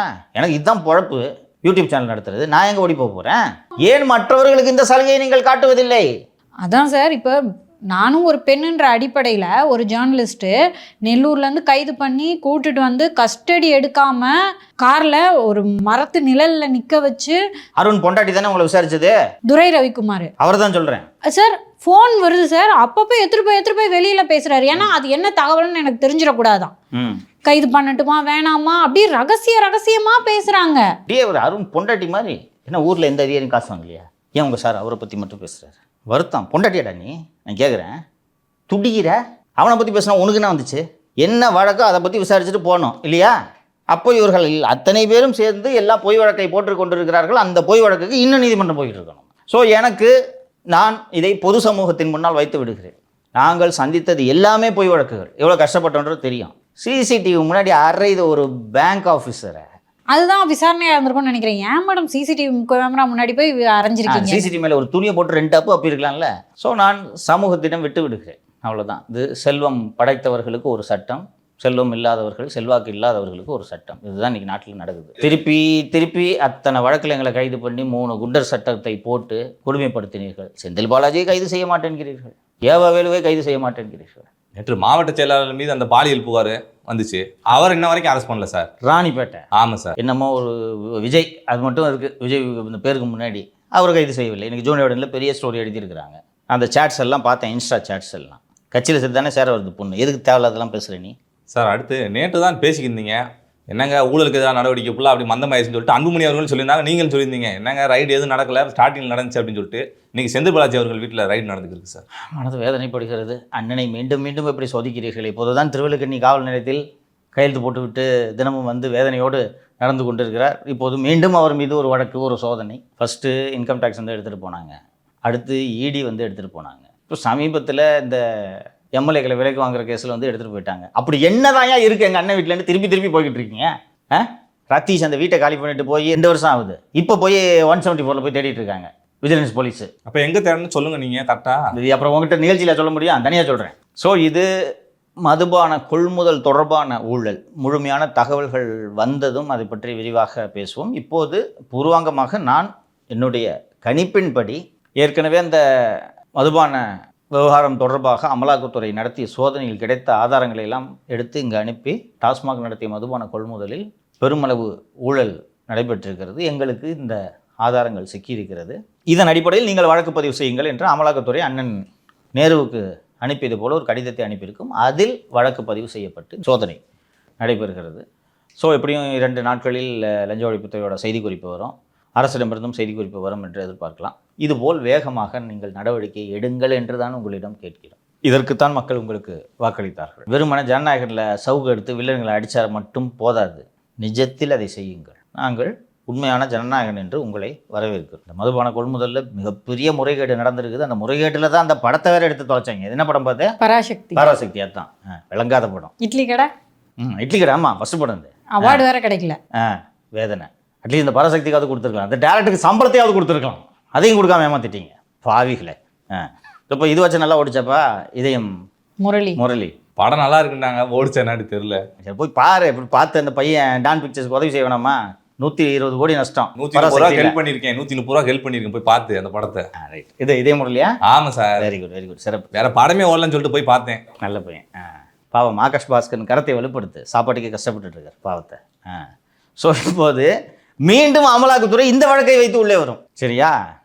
இப்போது ஏற்கனவே அந்த டாஸ்மாக் கடைகளில் கூடுதல் கட்டணம் வாங்கியது தொடர்பாக லஞ்ச ஒழிப்புத்துறை பதிவு செய்திருந்த வழக்கின் அடிப்படையில் அமலாக்கத்துறை விசாரணையை தொடங்கியது. அப்போது லஞ்ச ஒழிப்புத்துறை இயக்குநராக இருந்த திரு அபய்குமார் சிங் அவர்களிடம் ஏப்பா அந்த எஃப்ஐஆர் பூரா க்ளோஸ் பண்ணுப்பா, எஃப்ஐஆர் க்ளோஸ் பண்ணிட்டேன்னா இடி ஒன்றும் பண்ண முடியாது அப்படின்னு சொன்னோன்னே, அப்போ க்ளோஸ் பண்ண அண்ணனுக்கு நீ என்ன தருவ அப்படின்ட்டு கேட்குறாரு அவர். அண்ணனுக்கு அந்த தகவல் ஆணையர் பதவி தரேன்ப்பா என்று அவர்கள் சொன்னதன் அடிப்படையில் ஒரு எஃப்ஐஆரை க்ளோஸ் பண்ணேன், மணல் எஃப்ஐஆரையும் க்ளோஸ் பண்ணேன். ரிட்டையர் ஆனவுடனே அவருக்கு இந்த தகவல் ஆணையர் பதவி கொடுத்தாங்க. இவங்க வந்து ரிசைன் பண்ணிட்டு ஓடுறியா, விசாரணை போடவா அப்படின்னோடனே வணக்கங்கஜி அப்படின்ட்டு கிளம்பிட்டார் அவர். ஜோதி நிர்மலா சாமிக்கு இருக்கிற தைரியம் அவருக்கு இல்லை போல. அவருக்கு இல்லை. ஜோதி நிர்மலா சாமி சிறை செல்லும் போது அந்த தைரியம் இருக்கிறதா என்பதை பார்க்கத்தான் போகிறேன். நானும் விட மாட்டேன். அவங்க வீர மங்கை கடைசி வரைக்கும் போகவே மாட்டாங்க பாருங்க. பார்க்கலாம்ப்பா. மதுபானம் ஆரம்பிச்சிட்டீங்க. மதுபான ஆலை உரிமையாளர் சாஜி புருஷோத்தமன் அவர்களோட வழக்கு நேற்று உச்சநீதிமன்றத்துக்கு போயிருக்கு சார். உச்சநீதிமன்றம் நீங்கள் சரணடை வேண்டான்ட்டு சொன்னாங்களா? இல்லை, உயர்நீதிமன்றத்தில் என்ன சொன்னாங்களோ அதே தான் சொல்லியிருக்காங்க. அதான் இவருக்கு ஏதோ ஸ்பைனில் பிரச்சனையா சார் அப்படின்னு அவங்க சொல்கிறாங்க. சார் எந்திரிச்சே நிற்க முடியல அவரால், வேதனை. அதனால வீடியோ கான்ஃபரன்சிங் காலில் வரேன் அப்படி சொல்கிறாங்க. அதெல்லாம் முடியாது, போய் நேரில் ஆஜராகுங்க அப்படின்னு சொல்லிட்டாங்க உச்சநீதிமன்றம். நீதி வென்றது சார். அந்த ஒரு ஃபோட்டோ காட்டுறேன் பாருங்கள். தினக்கூலி, சரியா? 2 பசங்க, ஒருத்தன் பேர் வாசு, இன்னொருத்தன் பேர் முனிராஜ், சரியா? 13 வயசு முனிராஜுக்கு. அந்த முனிராஜோட திறமை சிறப்பாக மிமிக்ரி பண்ணுறது.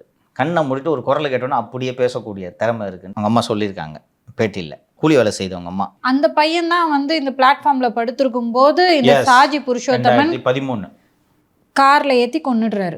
ஹால்ஸ் ரோட்டில் ஒரு அப்பார்ட்மெண்ட்டில் ஃபுல்லாக குஷ்டு பீச்சுக்கு போகிறதுக்காக போகிறாங்க. போகிற வழியில் ஒரு பெட்ரோல் ஜீப் நின்று இருக்குது. நேராக அந்த ஜீப் மேலே விட்டு அதை தாண்டி பிளாட்ஃபார்மில் படுத்து உறங்கி கொண்டிருந்த இந்த ஏழைகளில் மீது விட்டு பெரிய பையன், சின்ன பையனுக்கு அடியோடு போயிடுச்சு, பெரிய பையன் இறந்துட்டான். இந்த மிமிக்ரி பண்ணுவேன்னு சொன்னால இந்த வழக்கே 13 வருஷம் நடந்துட்டு இருக்கு போல. 2013 அந்த ஆக்சிடென்ட்டு. காலையில் இந்த உச்சநீதிமன்ற செய்தியை படித்தவொடனே தான் அது எனக்கு ஞாபகம் இருக்குது, பட் டீட்டெயில்ஸாக மறந்துச்சு. அப்போவே escape Shaji Purushothaman. Hit and run போல.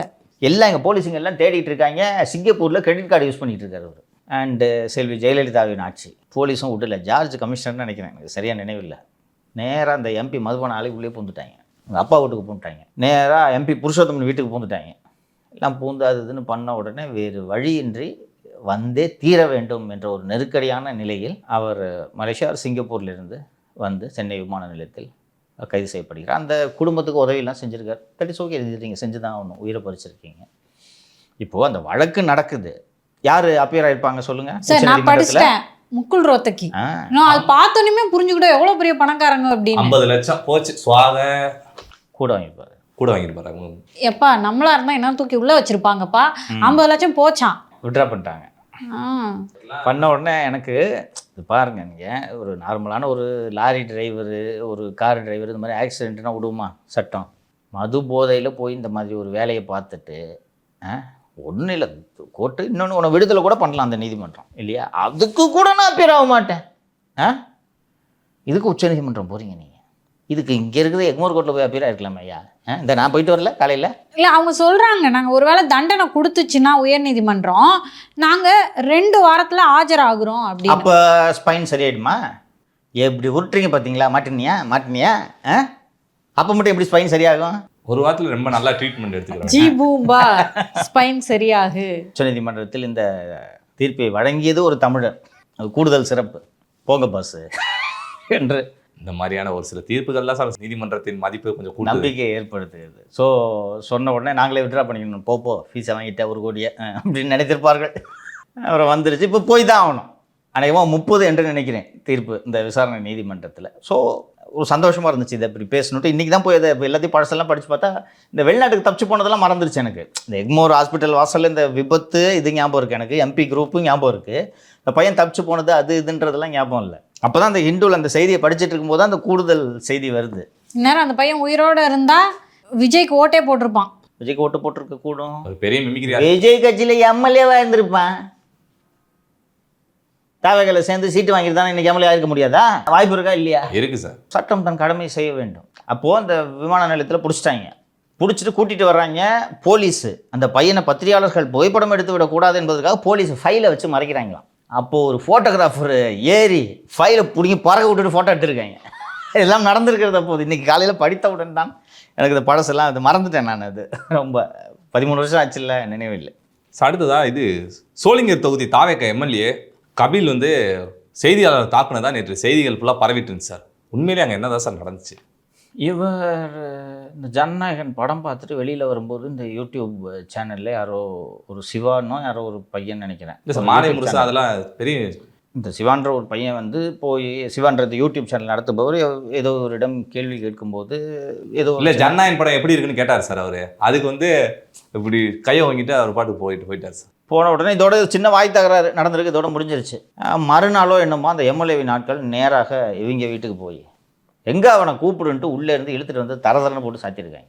இது பிரச்சனையாகி இது தொடர்பாக நீங்கள் இந்த மாதிரி உங்கள் ஆளுங்கள்லாம் போய் இந்த மாதிரி அடிச்சிட்டாங்களாமேன்னு கேள்வி கேட்ட உடனே அவங்கள பிடிச்சி 2 அப்பா அப்புறம் எம்எல்ஏ, ஓ நான் என்னக்கிட்ட கேள்வி கேட்ட ஏற்கனவே ஒருத்தனை அடிச்சிருக்கிறேன், திருப்பி நீ கேள்வி கேட்குறது மைக்கு தூக்கின்னு வரியா நீ அப்படின்னு ஒரு 70 வயது செய்தியாளர் அவரை எல்லாரையும் போட்டு அடிச்சிருக்கிறாரு.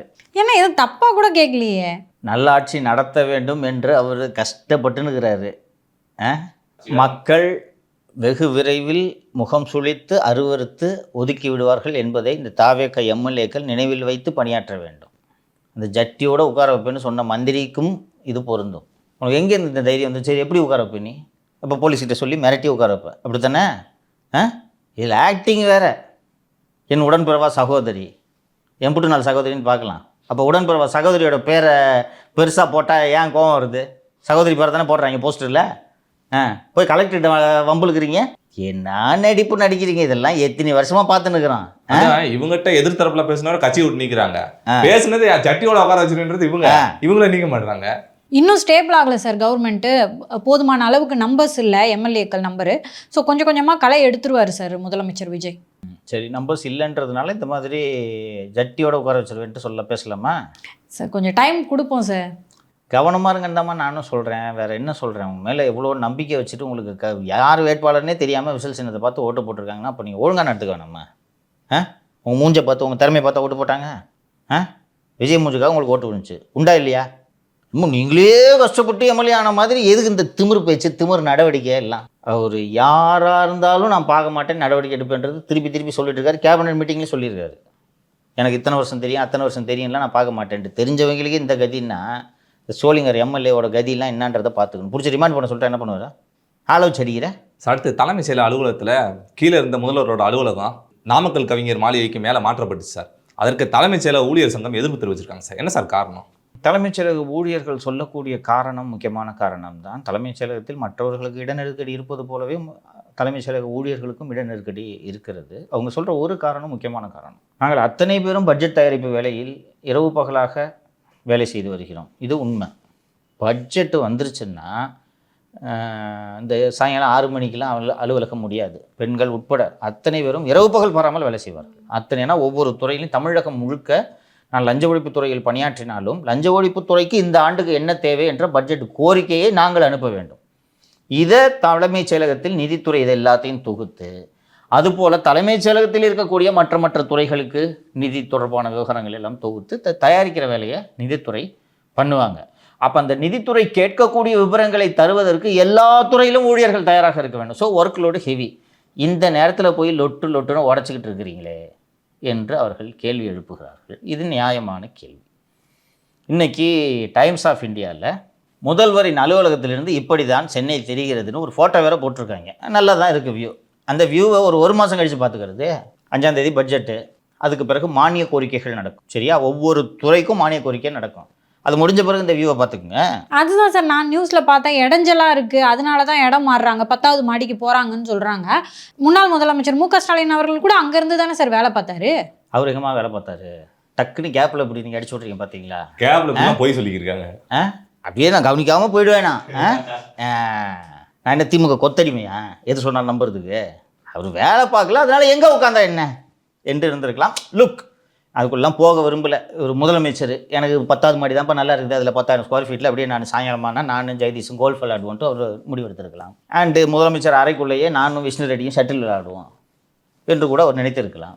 இந்த 10வது மாடியிலிருந்து சென்னையின் கடற்கரையை பார்த்து ரசிக்கும் ஒரு வசதிக்காகத்தான் நான் அங்கே போகிறேன் என்று அவர் முடிவெடுத்திருக்கலாம். அவர் முதலமைச்சர் இதெல்லாம் பண்ணிட்டோம்.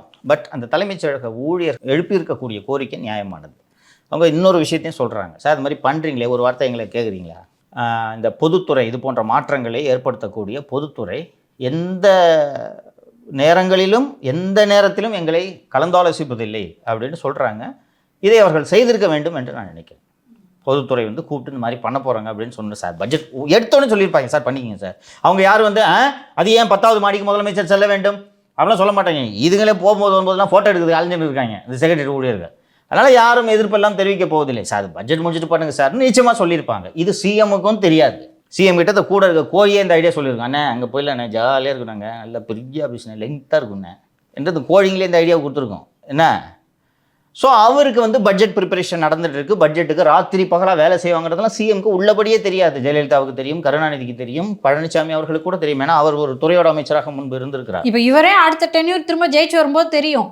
அப்போ தெரியும். அப்போ இந்த கூட இருக்கிறவங்க சொல்லணும்ல இதை மற்றவங்களெல்லாம் விடுங்க. நான் அந்த கோழிங்களுக்கு கூட தெரியாதுன்றேன் நான். ரைட்டா? தலைமைச் செயலர் சாய்குமாருக்கு தெரியுமா தெரியாதா? எக்ஸ்டென்ஷன் வாங்கிக்கிறீங்கல்ல 6 மாதம் சொல்ல வேணாம். இதெல்லாம் சொல்கிறது தான் உங்களுக்கு எக்ஸ்டென்ஷன். பார்த்தா அங்கே ஃபோட்டோ வருது. கீழே ஃபால் சீலிங்லாம் போட்டுக்கிட்டு எல்லாம் பலன்ட்டு போட்டு மொசைக்கு டைல்ஸ் கில்ஸ்லாம் போட்டுட்ருக்காங்க. சரி நண்டு முடிஞ்சு போச்சு. இனிமேல் எங்கே கேட்க போகிறாங்க? முடிஞ்சு போச்சு. ஸோ முதல்வர் இது போன்ற முடிவுகளை எடுக்கும்போது சம்மந்தப்பட்டவர்களை ஸ்டேக் ஹோல்டர்ஸ் என்று ஆங்கிலத்தில் சொல்வார் கூப்பிட்டு என்னங்க கேட்டு கொஞ்சம் செய்யுங்க அப்படின்னா. ஏன்னா ஒரு முதல்வர் அது போன்ற பக்குவமான மனது படைத்தவர். அவருக்கெல்லாம் தெரியாது. ஸோ இந்த போன்ற பஞ்சாயத்துகளை தவிர்க்கலாம் அல்லவா? நீங்க பாருங்க கொத்து பரோட்டா போட்டாங்கன்றீங்க, உங்க அப்பாவை காணோன்னு கலாய்க்கிறீங்க, ஆரம்பிச்சிட்டாங்க என்றதுக்கு திரும்ப இவிஎம். இப்போ அவர் தோத்த வாக்கு எண்ணிக்கை அதிகமாகணும். திருப்பி விஎஸ் பாபு வந்து திருப்பி இப்படி சொல்லணும் அதானே. கொத்து பரோட்டா மறுபடியும் கிளறி பார்க்குறாங்க. ஆனாலும் கொத்து பரோட்டா தானே சார். தம்பி இன்னும் திரும்ப ரீகவுண்டிங் பண்ணலப்பா. அந்த அவங்க ஊர் பொட்டி 2 பொட்டி எண்ணாமல் விட்டுட்டாங்க அதானே. அவரும் என்னென்னமோ பண்ணி பார்க்குறாரு. குளத்தூர் கோமான் பாவத்தை அவரால் ஏற்றுக்கவே முடியல சார். அதனால சார் ஒட்டுமொத்த கட்சியாலுமே ஏற்றுக்க முடியல. நீ வேற என்னப்பா அன்னைக்கு இந்த கோபால் பேசுனது பார்த்தியா? கண்ணில் மிளகாய் பொடியை தூவியது போல இருக்கிறது கோபாலுக்கெல்லாம். என்னண்ணே இப்படி ஆயிடுச்சேண்ணே நம்ம மாநிலம். நல்லா தாண்டா இருக்கு புலம்பாத போ. இல்லை மீசை தடவிட்டு கையை முறுக்கி பேசிக்கிட்டவரெல்லாம் நீ கண்ணீர் விட்டு அழுகிறாரு சார். அதற்காகவே இந்த ஆட்சி வந்தது எனக்கு மகிழ்ச்சியாக இருக்கிறது. சொன்னாரா சார் அன்னைக்கே கரூர் விஷயத்துக்கு அப்புறமே கைது பண்ணி உள்ள வைங்க எஃப்ஐஆர் போடுங்கன்னு. அதிமுக வந்திருந்தா கூட இவ்வளோ வேதனை பட்டிருக்க மாட்டாங்க. அதிமுக இவங்களோட ஜென்ம எதிரி. வந்திருந்தா கூட மீசைக்கெல்லாம் இவ்வளோ வேதனை வந்திருக்காது. மீசையில் தீய வச்சு கொளுத்துற மாதிரி கத்திட்டு இருக்காரு. இருந்தால இவங்க வந்ததை தாங்க முடியல. ஐயோ ப்ரெஸ் கிளப்பில் கருத்தரங்கம் ஒன்று போட்டு கத்துறாங்க. அங்கே நீங்கள் வேறு ஏதோ ஒரு மேட்டருக்கு கருத்தரங்க போட்டிருக்கீங்க. அதை பற்றி பேச வேண்டியதாரு. அங்கே போய் ஏன்டா ஜனநாயகனை பற்றி பேசி ஒப்பாரி வச்சுட்டு இருக்கீங்க. நல்லா இருக்குது. இதை பார்க்குறதே எனக்கு சந்தோஷமாக இருக்குது. இதுக்காகவே இவங்க வந்து 5 வருஷம் ஆட்சி பண்ணணும் சார். நல்லா பண்ணணுன்றதுக்காக தான் நம்ம ஆலோசனை கொடுத்துக்கிட்டு இருக்கோம் சார். அடுத்து ஜூனியர் விகடனில் அமரேஷ் பூஜாரி அவர்கள் பற்றி செய்தி வந்திருக்கு. யார் சார் இந்த அமரேஷ் பூஜாரி? அமரேஷ் பூஜாரி அவர்கள் தமிழகத்தில் பணியாற்றி ஓய்வு பெற்ற ஒரு கூடுதல் டிஜிபி.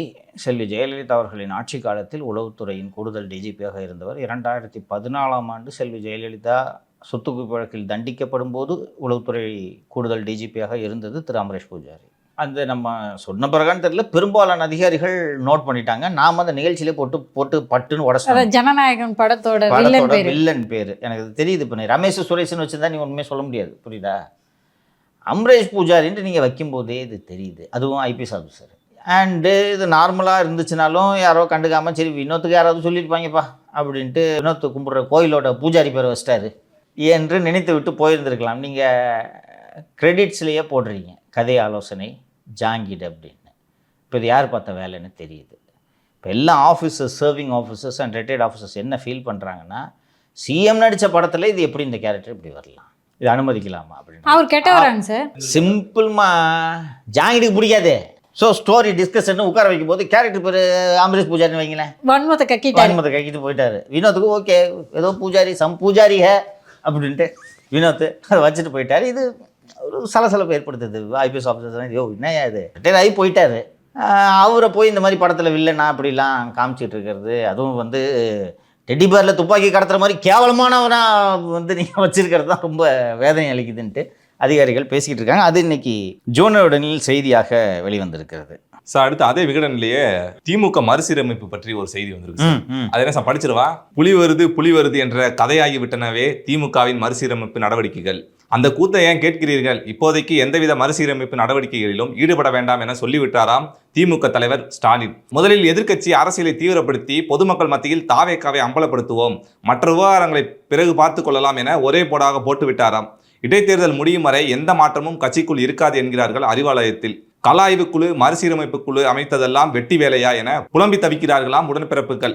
ஸோ இளம் ரத்தத்தை பாய்ச்சலையாங்க சார்? அதான் அதுக்கு தான் வேகமாக ஆய்வுக்குழு அது இதுலாம் போட்டாங்க. இவங்களும் சீரியஸாக ஆய்வு தான் பண்ண போகிறோம் போல இருக்குது அப்படின்னு நினச்சிக்கிட்டு எல்லாத்தையும் விசாரித்து ஒவ்வொருத்தர்கிட்ட ஃபீட்பேக்லாம் வாங்கி ஆய்வு பண்ணிவிட்டு ஒரு நடவடிக்கை எடுப்பாங்க அப்படின்னு பார்த்தா இந்த மாதிரி லண்டன் போயிருக்காருங்க. லண்டன்லேருந்து வந்ததும் வேகமாக இவர் நடவடிக்கை எடுக்க போகிறாரு அப்படின்ட்டு எல்லாம் இது பண்ணிட்டு இருந்தாங்க. ஏதோ அந்த படிக்கட்டில் பட்டம் வாங்குறதுக்கு? அதே தான். பட்டம் கூட கிடையாதாம்மா, டிப்ளமாவாம்மா. இது வந்து காசு கொடுத்தா ஒரு டிப்ளமா கொடுப்பாங்க, இல்லை 3 மாதம் சர்டிஃபிகேட் கோர்ஸ். இந்த குடும்பத்துக்கே படிக்கிறதுக்கு என்னதான் சார் பிரச்சனை? அப்படின்றத விட இந்த குடும்பமே ஃப்ராடு குடும்பம்ன்றது இன்னும் எளிதாக இருக்குமல்லவா? அவங்க அப்பா மட்டும் டிகிரி எப்படி வாங்கினாரு sir? Born with silver spoon சொல்லுவாங்க சார். இவங்களுக்கு என்ன மாதிரியான வாய்ப்புகள் கிடைச்சிருக்கு? தமிழ்நாட்டையே வந்து கையில போய் கொடுத்துருந்தாங்க தமிழக மக்கள், ஓகேவா? 2 வருஷம் ஒருத்தர் வந்து கட்சி ஆரம்பிச்சு முதலமைச்சரா மாறுறாருன்னா நீங்க எவ்வளோ மொக்கையா ஆட்சி பண்ணியிருந்தீங்கன்னா, சுத்தமா உழைப்பையே போடல, மைனஸ்ல உங்க உழைப்பு இருந்துருந்துச்சுன்னா இது நடந்திருக்கும் சார். இன்னும் கூட அதை உணரவில்லை என்பதுதான் சிறப்பு. இன்னும் கூட அதை உணரவில்லை. அதுதான் இளம் ரத்தம் பாய்ச்சாம இருக்காங்களே, அதுக்கு தான் சொல்றேன். அதான் இன்னும் கூட அதை உணரல. இன்னும் கூட என்ன நினைக்கிறாங்கன்னா, இது ஏதோ ஒரு மிஸ்டேக், இது ஒரு அபரேஷன், இது ஒரு மிஸ்டேக். அதை செத்த பாம்பா அடிச்சுக்கிட்டு இருந்திருக்கோம், கருணாகம் உள்ளே பூந்து விட்டது. மீச பேஸ்ட் இல்லை, அப்போவே இவனுங்களை சொன்னேன் அரெஸ்ட் பண்ணி இந்த பஸ்ஸை சீஸ் பண்ணுங்கன்னு சொன்னேன். இப்போ அரெஸ்ட் பண்ணி பஸ்ஸை சீஸ் பண்ணிங்கன்னா 200 சீட்டு ஜெயிச்சிருப்பாரு. அந்த எஃப்ஐஆர் அந்த பஸ்ஸையும் பிடிச்சிருந்தா அறிவு கட்ட மோதி நீங்க அரெஸ்ட் பண்ணி பஸ்ஸை சீஸ் பண்ணிட்டீங்கன்னா இதுக்கே எப்படின்னா 200 சீட்டு. ஜனங்க உறுதியா திமுக தான் இந்த கரூரில் இந்த வேலையை பார்த்துருக்குன்னு நம்பினதுனால தான் அதை பூரா சிம்பதியாக மாறி இருக்கு. நீங்கள் அரெஸ்ட் பண்ணி அதுவும் பஸ்ஸு சீஸ் பண்ணியிருந்தீங்கன்னா 200 சீட்டு ஜெயிச்சிருக்க மாட்டாரா? இவர் இதில் ஐடியா வேறு கொடுத்தாராம். சரியான ஐடியா கொடுத்துருவோன்னு நினைப்பேன். எப்படிப்பட்ட ஐடியா கொடுத்தேன், ஃபாலோ பண்ணல. சிபிஐ டைரக்டர் இவர் மீசையில் தீய வைக்க. அதான் அவர் சொல்றது, பஸ்ஸையும் எஃப்ஐஆர் போட்டுனா தாவே கட்சி அழிச்சிருக்கலாமா? தாவே ஒரு கட்சியே இருந்திருக்காது. உங்களுக்கு நினப்பு பாரு, அந்த சொசைட்டியை பற்றி எவ்வளோ மலிவான மதிப்பீடு பார்த்தீங்களா இவங்களுக்குலாம். அதில் யோசிச்சு பார்த்தா அந்த டிஎம்கே ஏடிஎம்கே மேலே மக்கள் டயர்ட் ஆகிட்டாங்கன்றதை இவங்க உணர தவறுறாங்க பாருங்க. அதாவது அந்த டிஎம்கே ஏடிஎம்கே மேலே இருந்த கோவம் தான் தாவேக்கு மக்கள் ஆதரவை திருப்பி இருக்கிறது இல்லையா? மக்கள் ஆதரவை 2 பேர்கிட்ட இருந்து திருப்புற அளவுக்கு தாவேக்கு அப்படி என்ன சாதனை புரிஞ்சிருச்சு? இவர்கள் மீது 75 ஆண்டுகளாக இரு கட்சிகள் மீதும் இருக்கக்கூடிய கோபம் புதுசா ஒருத்தன் வந்துட்டான்டா அப்படின்ட்டு அப்படியே மொத்தமா குத்துனாங்க. அப்ப நம்ம மேல தப்பு இருக்குன்றது இந்த கோபால் மாதிரி ஆட்களுக்கு புரியவே மாட்டேங்குது பாருங்க. அதை விடையும் உதயநிதி வேலை பார்க்க மாட்டேங்கிறாருன்றது புரிய மாட்டேங்குது பாருங்க. அவர் வேலையே பார்க்கவில்லை என்றாலும் மக்கள் அவருக்கு வாக்களிக்க வேண்டும், ஏனென்றால் அறிவார்ந்த கட்சியின் தலைவர் அவர். அப்படிதான் இவங்களுக்கு நினைப்பு. மக்கள் அதற்கு உரிய பாடத்தை கொடுத்து விட்டார்கள். மக்கள் இனி எந்த ஜென்மத்திலும் உங்களை ஏற்க மாட்டார்கள்ன்றது உங்களை புரிஞ்சுக்கல. சார், உங்களுக்கு எனக்கு தம்பிக்கெல்லாம் கிடைக்காத வாய்ப்பு திரு உதயநிதி ஸ்டாலினுக்கு கிடைச்சிருக்கு சார். அவங்க தாத்தா ஒரு பெரிய இன்ஃப்ராஸ்ட்ரக்சர் இருக்க ஒரு கட்சியை அழகா கையில கொடுத்துட்டு போயிருக்காரு. அது கொஞ்சமா நீங்க 10% உழைச்சா கூட ஜெயிச்சிருவீங்க. அதை கூட செய்ய மாட்டோம், இளவ ரத்தம் பாய்ச்சறது கூட இனிஷியேட் எடுக்க மாட்டோம் அப்படின்னா மனசு ரொம்ப வேதனையா இருக்கு சார். 2016 இதே போல கட்சியை சீரமைக்கணும். ஏன்னா அப்போதான் டிரான்சிஷன் கருணாநிதிக்கிட்டேருந்து கட்சி ஸ்டாலின் பக்கம் வந்தோடனே ஸ்டாலின் வந்து எங்கெங்கெல்லாம் பிரச்சனை இருக்கும்னு அதை எல்லாத்தையும் சரி பண்ணுறேன்னு ஒவ்வொரு ஊர்லேயும் போய் புகார் பெட்டி இதே போல் வைக்கிறாங்க. வச்ச உடனே அந்த புகார் பெட்டியில் இருக்கிறதெல்லாம் ஒரு மாவட்டம்னா அந்த மாவட்டத்தில் இருக்க புகார்களெல்லாம் எடுத்து கொடுத்து, எல்லா புகாரும் மாவட்ட செயலர் மேலே தான் இருக்கும் இல்லையா? எல்லாத்தையும் எடுத்து தொகுத்து அறிவாலயத்தில் இதை வந்து ஒரு ஆய்வு பண்ணுறது ஒரு 4-5 பேர்கிட்ட அனுப்பு அப்படின்னு சொல்லும்போது, அறிவாலயத்தின் ஏட்டையா யார்? RS பாரதி. அந்த புகாரெல்லாம் எடுத்து, என்னையா உன் மேலே இவ்வளோ புகார் வந்திருக்கு, அண்ணா யாருன்னு இந்த புகார் அனுப்பிச்சு இந்த அவன் புடனைக்கு பின்னாடி நிற்கிறான், அவன் தான் அனுப்பிச்சிருக்கான் வேற போட்டு என்று போட்டு அதில் ஒரு அமௌண்ட்டை தேர்த்தினார் RS பாரதி. இதை வந்து ஸ்டாலின் இதை நம்ம இளங்கோ இங்கே வாங்க இதை சீரியஸாக ஆய்வு பண்ணணும்னு சொல்லிட்டு என்ஆர்எல் போட்டால் ஆய்வு பண்ணுறதுக்கு இவ்வளோ ஒரு பஞ்சு ஒரு 3 மாவட்டத்தை தான் அவர்கிட்ட கொடுத்துருந்தாங்க. நான் அப்போ அந்த நேரம்னு பார்த்து நான் இளங்கோ சார் ஆஃபீஸ்க்கு போயிருந்தேன். போய் பார்த்தேன், பாரு சங்கர் தளபதி கொடுத்துட்டாருன்ட்டு. நான் அப்போவே நினைப்பேன், இவர் இவ்வளோ நல்ல பிரில்லியன்ட் வக்கீலாக இருக்காரு, இந்த முட்டால் போய் இப்படி இன்னும் நம்பிக்கிட்டு இருக்காரு, சரி ஒருவேளை நல்லா ஆட்சி பண்ணுவார் போல இருக்கு. அப்போ சிஎம் ஆகலை, ஆட்சி பண்ணுவார் போல இருக்கு. ஆனால் எனக்கு இவர் மேலே எப்போவுமே மதிப்பு இருந்ததில்லை. பேசும்போது பார்த்தாலே தெரியலையா ஆக அப்படிங்கும் போது ஓகே நமக்கு தெரியும் அவர் இதெல்லாம் வச்சிருந்தாரு. அப்பவும் நடவடிக்கை எடுக்கும். நான் உள்ளபடியே நான் இப்போது நடவடிக்கை எடுப்பார்கள் என்று நான் நம்பினேன். ஏன்னா சொசைட்டி டிரான்ஸ்ஃபார்ம் ஆயிடுச்சு, உங்க ஓட்ஸ் போயிடுச்சு, உங்களோட எதிரி ஏடிஎம்கேவோட ஓட்ஸும் போயிடுச்சு. அப்போ கட்சியை ரிவைவ் பண்ணுறதுக்கு நீங்கள் கொஞ்சம் டிராஸ்டிக் சேஞ்சஸ் பண்ணியாகக்கூடிய ஒரு நெருக்கடியில் இருக்கீங்க. ஸோ இப்போ இந்த இளரத்தத்தை பாய்ச்சிருவாங்க தான் போல இருக்குது அப்படின்னு நினச்சா, ஜூனியர் உடனே வந்திருக்க ஒரு நியூஸ் என்னென்னா, மொத்தம் சேகர்பாபுவின் மாவட்டத்தின் கீழ் 4 சட்டப்பேரவை தொகுதிகள் வருகிறது. இப்போ 2 தொகுதிக்கு மேலே ஒரு மாவட்ட செயலாளர்கிட்ட இருக்கக்கூடாதுன்ற மாதிரி பிரிக்கிறாங்க. சேகர்பாபு அண்ணா எனக்கு தேவையில்லைண்ணே, குத்தா 4 கூடு இல்லைன்னா எனக்கு தேவையே இல்லை அப்படின்ட்டு சொல்கிறாராம். இவர் நம்ம குளத்தூர் கோமான் கூட சேகர்பாபு ட்ராவல் பண்ணியிருக்காரு. அப்போ இவர் சொல்லியிருக்காரு, நீ ஒன்றும் கவலைப்படாத பாபு, பார்த்துக்கலாம் அப்படின்ட்டு. ஸோ இப்போ எப்போ பண்ணுறாங்கன்னா, இடைத்தேர்தலுக்கு பிறகு எந்த மாற்றங்களாக இருந்தாலும் செய்து கொள்ளலாம். இடைத்தேர்தலுக்கு முன்பு மாற்றங்களை செய்தால் அது திமுகவோட வெற்றி வாய்ப்பை பாதிக்குமா? இடைத்தேர்தல் நடத்துகிற ஐடியாலே இல்லையடா அவங்க. நீங்கள் எப்போ மாற்றத்தை பண்ணி எப்போ கட்சியை ரிவைவ் பண்ணி மார்க்கண்டேயனுக்காவது பெயில போட்டு எடுங்க பாவத்தை. உங்களுக்காக பேசி எலும்பு உடைக்கிறேன் எலும்பு சூப்பு வைக்கிறேன்னு பேசி பாவம் 10 நாளாக பாளையங்கோட்டை ஜெயிலில் இருக்காரு. குண்டாசு போடுற வரைக்கும் காத்துட்டு இருப்பாங்க போல. ஆமாம். இப்போ கயல்விழிக்கு இருக்க பவர் கூட மார்க்கண்டேயனுக்கு இல்லையா? அஃப்கோர்ஸுங்க. அண்ணன் பொண்ணுங்க இது, மதுரை தளபதியோட பொண்ணு இல்லையா அது? சார் அடுத்து டீ கடை பெஞ்சில் வெள்ளிக்கிழமை டிரான்ஸ்ஃபர் போட்டு அல்லு மூவர் அணின்னு போட்டு ஒரு வந்திருக்கு சார். ஆமாம், அது என்ன போட்டிருக்குன்னா, வெள்ளிக்கிழமை டிரான்ஸ்ஃபர் போட்டதும் சனி ஞாயிற்றுக்கிழமைகளில் திருநெல்வேலி ராமநாதபுரம் மாவட்டங்களில் இருக்கிற அரசு விருந்தினர் மாளிகையில் செட்டில்மெண்ட் நடக்குது. ஒரு இடமாறுதலுக்கு குறைந்தபட்சம் 10 லட்சம் துவங்கி அதிகபட்சம் 50 லட்சம் ரூபாய் வரை வாங்கிடுதாவ. பணம் கொடுத்தவங்களுக்கு பணியிடம் ஒதுக்குறதுக்காக நேர்மையான அதிகாரிகள் பலரை, அதாவது துட்டு கொடுத்தவனுக்கு போஸ்டிங் போடுறதுக்காக பணம் வாங்காமல் நேர்மையாக இருப்பாங்களா அதிகாரி, அவங்கள தூக்கி வேற ஒரு மாவட்டத்துக்கு போடுறாங்களாம். இப்போ ஃபார் எக்ஸாம்பிள் காஞ்சிபுரத்தில் ஒரு காசோர போஸ்டிங் இருக்குது. காஞ்சிபுரத்தில் இப்போ இருக்கிற ஒரு நேர்மையான அதிகாரி, அவர் வந்து பக்கத்து மாவட்டத்தில் சென்னையை சேர்ந்தவர்னு வச்சுக்கங்களேன். சென்னைக்கு காஞ்சிபுரத்துக்கு எவ்வளோ தூரம்? வேற எவன்ட்டையோ ஒருத்தன் துட்டை வாங்கிட்டு அவனை அங்கே போடுறதுக்காக இங்கே இந்த காஞ்சிபுரத்தில் வேலை செஞ்சுட்டாலும் தூக்கி பாளையங்கோட்டைக்கு போடுறது தான். நேர்மையானவர் பட்டா காசு இது பண்ண வராதுன்ட்டு போட்டுட்டு இது மாதிரி ஒரு 3 பேர் பண்ணுறாங்க. சேப்பாக்கத்தில் இருக்கும் 2 அதிகாரிகள் மற்றும் தலைமைச் செயலகத்தில் இருக்கும் ஒரு தலைமை அதிகாரின்னு 3 பேர் இதை பண்ணுறாங்க அப்படின்னு போட்டிருக்கு. அந்த சேப்பாக்கத்தில் இருக்கும் 2 அதிகாரிகளோட பேர் வந்து கோபாலகிருஷ்ணன் மற்றும் மகேஷ் நாகராஜன். தலைமைச் செயலகத்தில் இருக்கக்கூடிய அதிகாரி தங்கவேட்டை சத்யபிரதா சாகு. நம்ம ஏற்கனவே சொன்னோம், இதை ஜூனில் வந்திருந்துச்சுன்னு ஏற்கனவே சொன்னோம். இது போன்ற விஷயங்களில் தான் முதல்வர் அவர்கள் கடுமையான நடவடிக்கை எடுக்க வேண்டும். இப்போ நம்ம பேசிய 4 நாள் ஆகுது இல்லை, ஒன்றும் இல்லை, சிஎம் எதையுமே பேச வேண்டியதில்லை, புரியுதா? சாய்குமாரை கூப்பிட்டு, சார் இவரை ட்ரான்ஸ்ஃபர் பண்ணி இந்த இடத்துக்கு வேறு ஒரு ஆஃபீஸரை போட்டுவாங்க, யாரை போடலாம் அப்படின்னு கேட்டோன்னா அவரே ஏதாவது சாய்ஸ் சொல்லுவார். இல்லைனா அவர் வந்து சாகுவுக்கு ஃப்ரெண்டாக இருக்கலாம். இல்லை சார் ஒரு பாகா ஆஃபீஸர் சார் ட்ரான்ஸ்ஃபர் లేదు சார் என்று அவர் சொல்லலாம். சொன்னால் அதெல்லாம் அவனை புத்துனாப்புல போய் ட்ரான்ஸ்ஃபர் பண்ணிட்டு வாங்க. இதோட நிறுத்திக்கணும் முதல்வர். தெலுங்குவா அவனடி அந்த கோழி சொன்னல 2மே தெலுங்கு போய், அதனால தான் இவங்க மட்டும் உள்ளே போக முடியுமா? எக்ஸாக்ட்லி.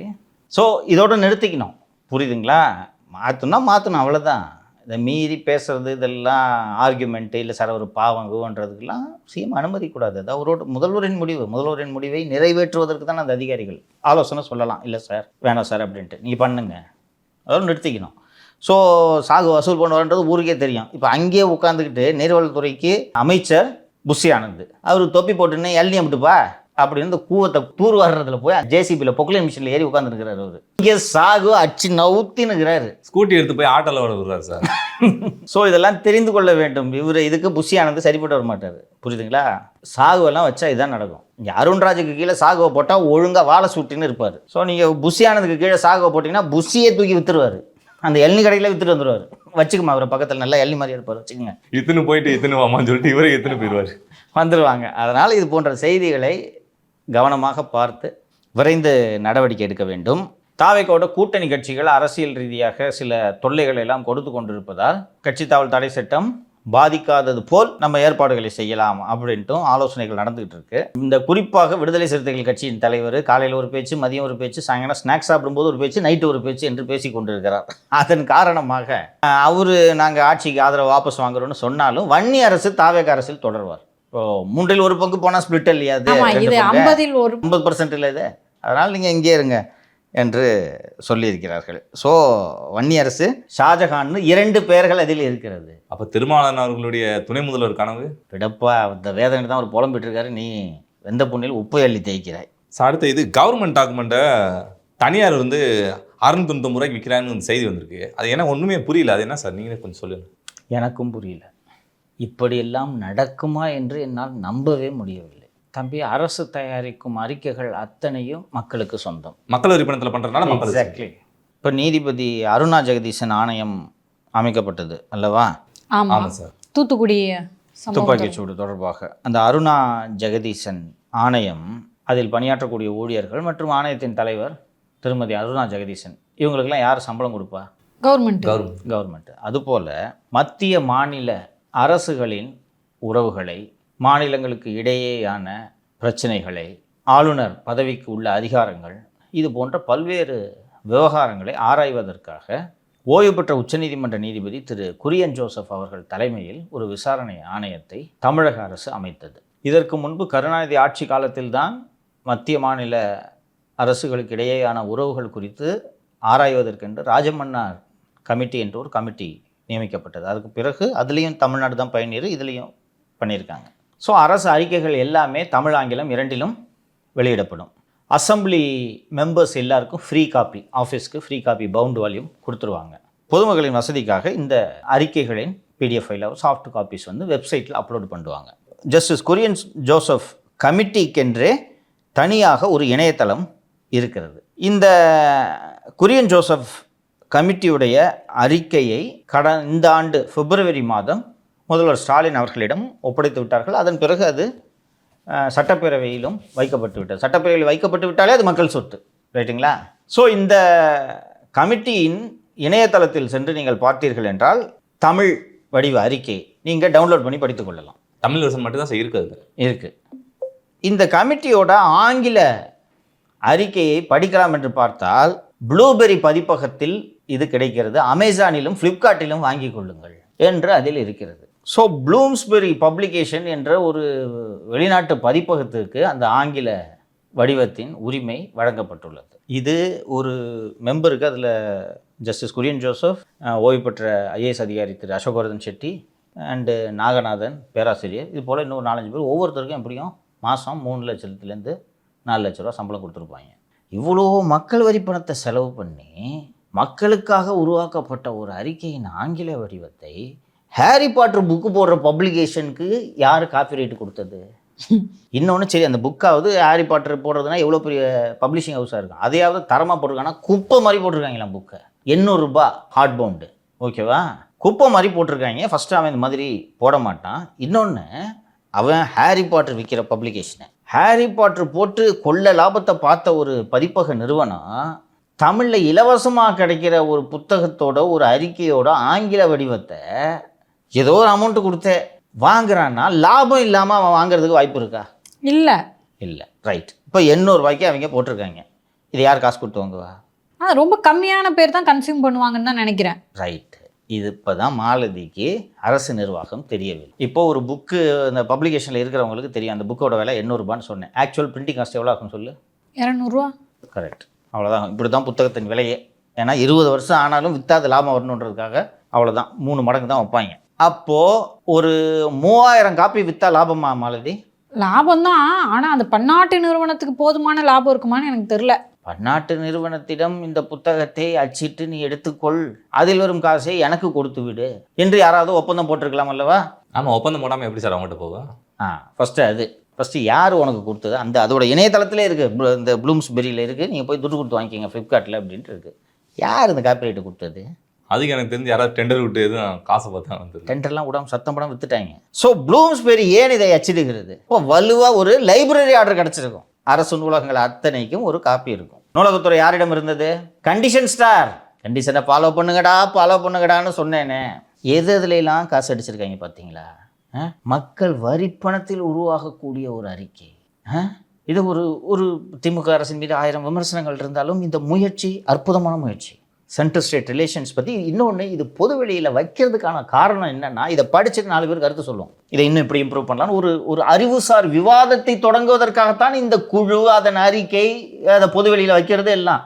இதை விற்று வியாபாரம் பண்ணுறீங்க. இப்போ விஜய் அவர்களுக்கு எவ்வளோ பெரிய பொறுப்பு இருக்குது தெரியுதா? டேய், எதுலடா துட்டு அடிச்சிருக்கிறீங்க? டேய், எத்தனை விசாரணைடா பண்ணுறது? இதில் இளமாடா அடிப்பீங்க? இதெல்லாம் நான் என்னோட 91லேருந்து அரசு பணியில் இருந்திருக்கிறேன். நான் இப்படி ஒரு டிசைனான ஊழலை நான் கேள்விப்பட்டதே இல்லை.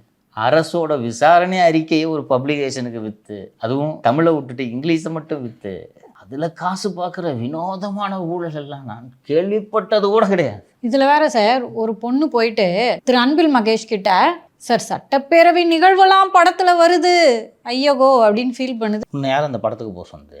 நான் கேட்குறேன். நீ திமுக சொம்பு இல்லையா? பேசாமல் உதயநிதி நடித்த அந்த கழகத் தலைவர் 2வது வாட்டி போய் நெட்ஃப்ளிக்ஸில் எதுலையாவது இருக்கும், அதில் போய் பார்த்துட்டு உட்கார வேண்டியதானே? உன்னை யாரும் அதில் போக சொன்னது? பார்த்துட்டு அந்த வேதனையை, அவரே பெரிய ஆக்டர், நீ அவர்கிட்டே ஆக்டிங் பண்ணி காட்டுறியா? நீ 200 ரூபாய்க்கு நடிக்க சொன்னா 2000 ரூபாய்க்கு நடிச்சிட்டு இருக்காங்க. இப்படி நடிச்சதே அவரே மாட்டிக்கிட்டாரு, அம்மாவும் மாட்டிக்கிச்சு. சார் அதே மாதிரி இன்னொரு பார்ன் வித் சில்வர் ஸ்பூன்னா வந்து மிதுனை சொல்லலாங்க சார். திரு எடப்பாடி பழனிசாமி அவர்களின் மகன் மிதுன். நம்ம ஏற்கனவே குற்றம் சாட்டிட்டு இருந்தோம் சார், அதிமுகவோட ஐடி விங் வந்து சுத்தமாக ஒர்க்கே பண்ணல அப்படின்னு சொல்லிட்டு. ஆனால் அதுக்கப்புறமா வந்து கட்சி ஆரம்பித்த தாவேக்கா ஐடி விங்கில் தான் ஜெயிச்சே வந்திருக்காங்க. ஸோ இப்போ பார்த்தீங்கன்னா அதிமுகலேருந்து நிறைய பேர் வெளியே போயிட்டு இருக்காங்க. அதுக்கு முக்கியமான காரணமாக இந்த மிதுன் அவர்களை தான் சொல்கிறாங்க. என்ன காரணம்னா, யாராவது போய் திரு யூபிஎஸ் கிட்ட பேசினாலே மிதுன் பார்த்துப்பாரு அப்படின்னு சொல்லிடுறாரு போல இருக்கு. ஆனால் அது இயங்கவே இல்லை போல இருக்கு. ஸோ இது ஏன் நான் சொன்னேன்னா வந்து இவரும் வந்து பெருசாக ஒர்க் பண்ணுற மாதிரி தெரியல. சிங்கை ராமச்சந்திரனின் ராஜினாமாவை பற்றி ஜூனியருடனில் வந்திருக்கக்கூடிய கட்டுரையில் தான் இவ்வளோ விவரங்களும் இருக்கிறது. அன்றைக்கி இந்த ஜூலை 23 அன்றைக்கி இந்த ஆலோசனை கூட்டத்தில் சிங்கை ராமச்சந்திரனை நீங்களும் வாங்க அப்படின்ட்டு கூப்பிட்டப்போ சிங்கை ராமச்சந்திரன் அந்த மீட்டிங்கே வரலங்கன்னு சொல்லியிருக்கிறாரு. வரலங்கன்னு சொன்னவரை இல்லைங்க வாங்க அப்படின்னு சொல்லும்போது இல்லைங்க நான் பேசினாலே அவருக்கு பிடிக்காதுங்க அப்படின்னு சொல்லியிருக்காரு. இல்லைப்பா அதெல்லாம் ஒன்றும் இல்லைப்பா நீ வாப்பா என்று சொன்னதும் சிங்கை ராமச்சந்திரன்ட்ட மைக்கு கொடுத்துருக்காங்க. அதுக்கு முன்னாடி மைக்கை கையில் வச்சுருந்தவங்கெல்லாம் எடப்பாடி பழனிசாமியை பாராட்டி பேசியிருக்காங்க. இந்த மாதிரி பாராட்டி பேசினவங்களுக்குலாம் 10 நிமிஷம் என்ன பாராட்டிருப்பாங்க நான் சொல்லிட்டா, எங்கெங்கெல்லாம் விஜய் அலை அடித்த போதும் சேலத்தில் விஜய் அலை வேலை செய்யவில்லை, சிங்கம் போல் நின்று சேலத்தில் ஜெயித்து காட்டியவர் தான் எங்கள் எடப்பாடி பழனிசாமி. தமிழகத்திலேயே அதிக வாக்குகள் வித்தியாசத்தில் சேலத்தில் வெற்றி பெற்று காட்டியிருக்கிறார். திமுக தலைவரே தோற்ற போது இங்கு எங்க தலைவர் வெற்றி பெற்றிருக்கார் அதிக வாக்குகள் வித்தியாசத்தில். இன்னைக்கு துரோகிகள் அங்கே இருக்கிறார்கள். ஆனால் விரைவில் அதிமுகவின் நல்லாட்சியை அமைப்பதற்காகவே அவதாரம் எடுத்து வந்தவர் தான் எடப்பாடி பழனிசாமி. பேசுனவங்களுக்கெல்லாம் மைக்கு. இவர் சிங்கை வந்து அங்கே பேசுனவங்கலாம் என்னென்ன பேசுனாங்களோ அதெல்லாம் வச்சு அடுத்து நம்மளோட ஆட்சின்னு நாமளே பேசி நம்மளை ஏமாற்றிக்க கூடாது. எப்படி வரும் நம்மளோட ஆட்சி? இப்பெல்லாம் கேட்டால் மைக்கை உடனே தான் பிடுங்குவாங்க. இதே மாதிரி தேர்தலுக்கு முன்னாடியே நாம் நம்மளையே ஏமாற்றிக்கிட்டு தான் இன்றைக்கி இந்த நிலைமையில் உட்காந்துருக்கோம். யார்கிட்டலாம் பணம் இருக்குதோ அவங்களுக்கு தான் சீட்டு கொடுக்கப்பட்டதுனோடனே கேபி முனுசாமி தம்பி இப்படிலாம் பேசக்கூடாது ராஜா நீ என்னது இது. உடனே இவங்க திருப்பி வந்து இல்லைங்க இவர் நம்ம பொதுச் செயலாளரையே இன்னும் நம்ம பிராண்டு பில்டு பண்ணி கொண்டு போக வேண்டியது இருக்குன்னு சொன்ன உடனே நீங்கள் என்ன நினைக்கிறீங்களோ அதெல்லாம் எழுதி கொடுத்துருங்க, மைக்கில் சொல்லாதீங்க, புரியுங்க அந்த மைக்கை போடுங்க பண்ணி பக்கத்தில் இருக்கின்ற கொடுப்பா உட்கார் ராஜா என்று இருக்கிறா. இதே மாதிரி நான் ஏற்கனவே இந்த சர்வே மேட்ரு சொன்னேன் ஞாபகம் இருக்க மாலதி உங்களுக்கு. அதை எல்லாரும் இந்த கூட பிரமாணியா இருக்காங்கல்ல, பிரமாணியா 120, ஏடிஎம்கே மட்டும் 120, கூட்டணி கட்சியெலாம் சேர்ந்தா 160 இப்படி விட்டுட்டு இருந்திருக்காங்க. அப்போது என்ன பண்ணுறாங்க, எப்படி இந்த 120 வரும் அப்படின்னு சொல்லிட்டு ஒரே ஒரு கேள்வியை வச்சுக்கிட்டு சர்வே, தமிழகத்துக்கு யார் முதலமைச்சராக வர வேண்டும் என்று விரும்புகிறீர்கள், இது ஒரு கேள்வி தான் சர்வேல. ஓகேவா, வதவதன்ட்டு கேள்விலாம் கிடையாது, இது ஒன்று தான் கேள்வி.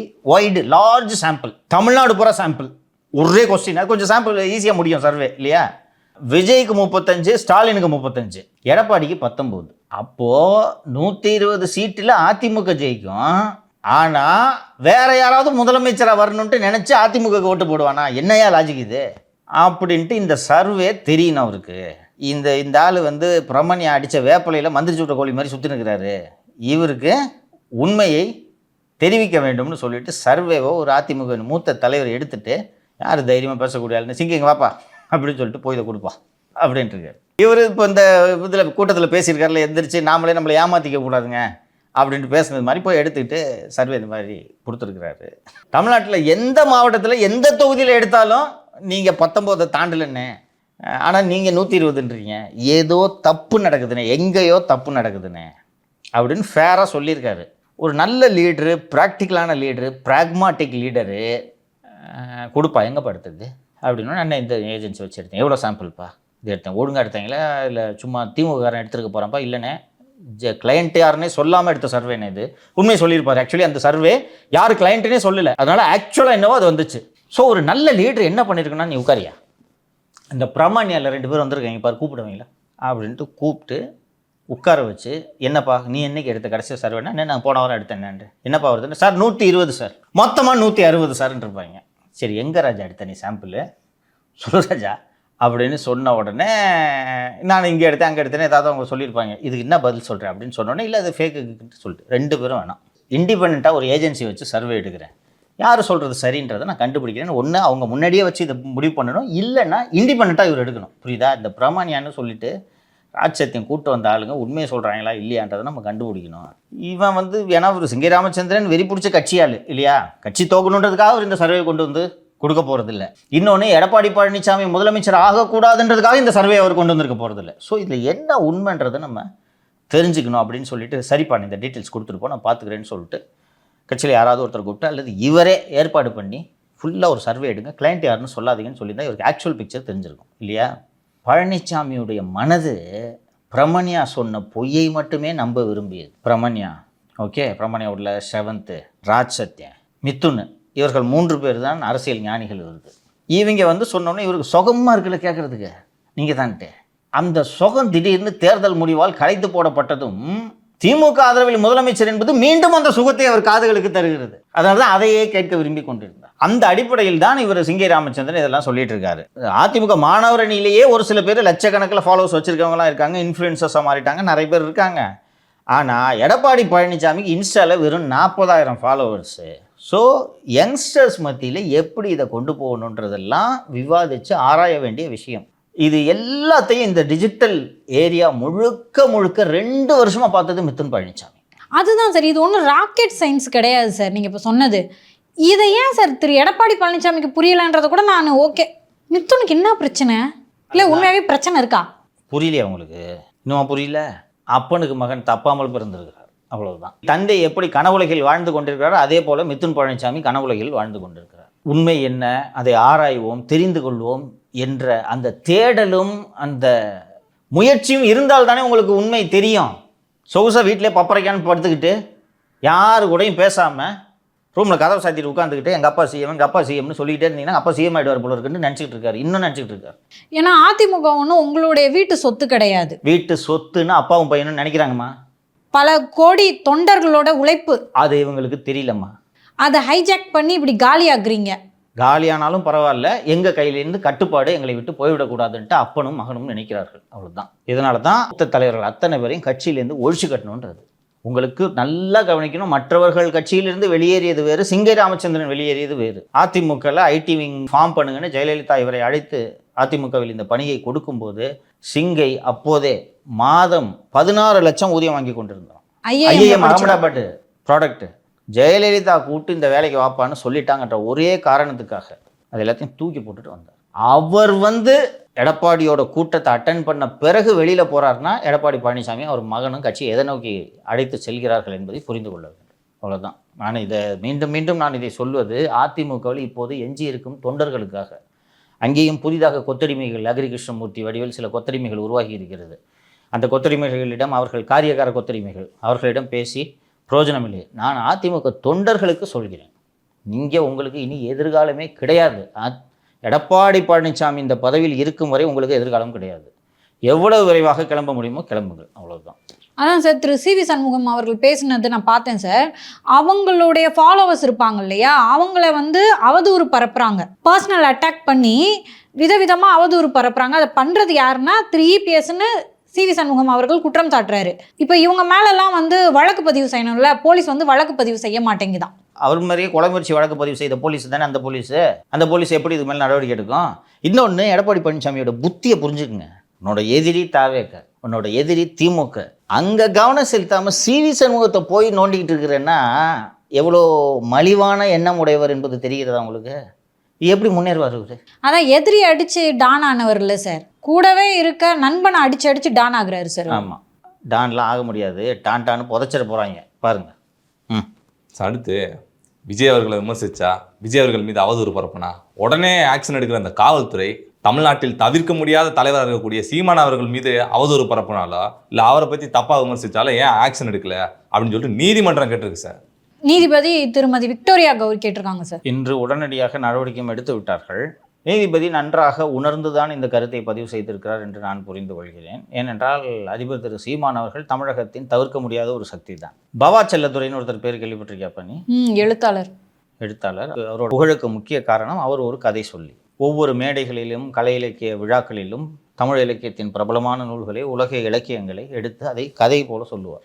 இந்த 1000 பக்கம் 2000 பக்கம் புத்தகம் படிக்க பொறுமை இல்லாதவர்கள் அவர் சொல்கிற கதையை கேட்டு அந்த கேரக்டர்ஸ் ஒவ்வொன்றையும் சிலாகித்து அழகாக விவரிப்பார். கேட்டவுடனே இந்த நாவலை படித்து முடித்த ஒரு உணர்வு உங்களுக்கு வந்துவிடும். ஒரு நாவலை பற்றிலாம் 2 மணி நேரம்லாம் பேசுவார். அதுபோல் அரசியல் கதை சொல்லிதான் அதிபர் திரு சீமான் அவர்கள் 50,000 டன் அரிசி கப்பல், AK-74 துப்பாக்கியில் என் படத்தை ஒட்டி வச்சுருந்தான், நான் ஆட்சிக்கு வந்தால் எந்த கடனையும் கட்ட மாட்டேன், மஞ்சள் நோட்டீஸ் கொடுத்துருவேன். ஒரு வந்தவொடனே சொன்னாங்கல்ல, 12 லட்சம் கோடி கடன் இருக்கிறது அப்படின்ட்டு. இதெல்லாம் அதிபர் வந்திருந்தாலும் கட்டிருக்க மாட்டாரு.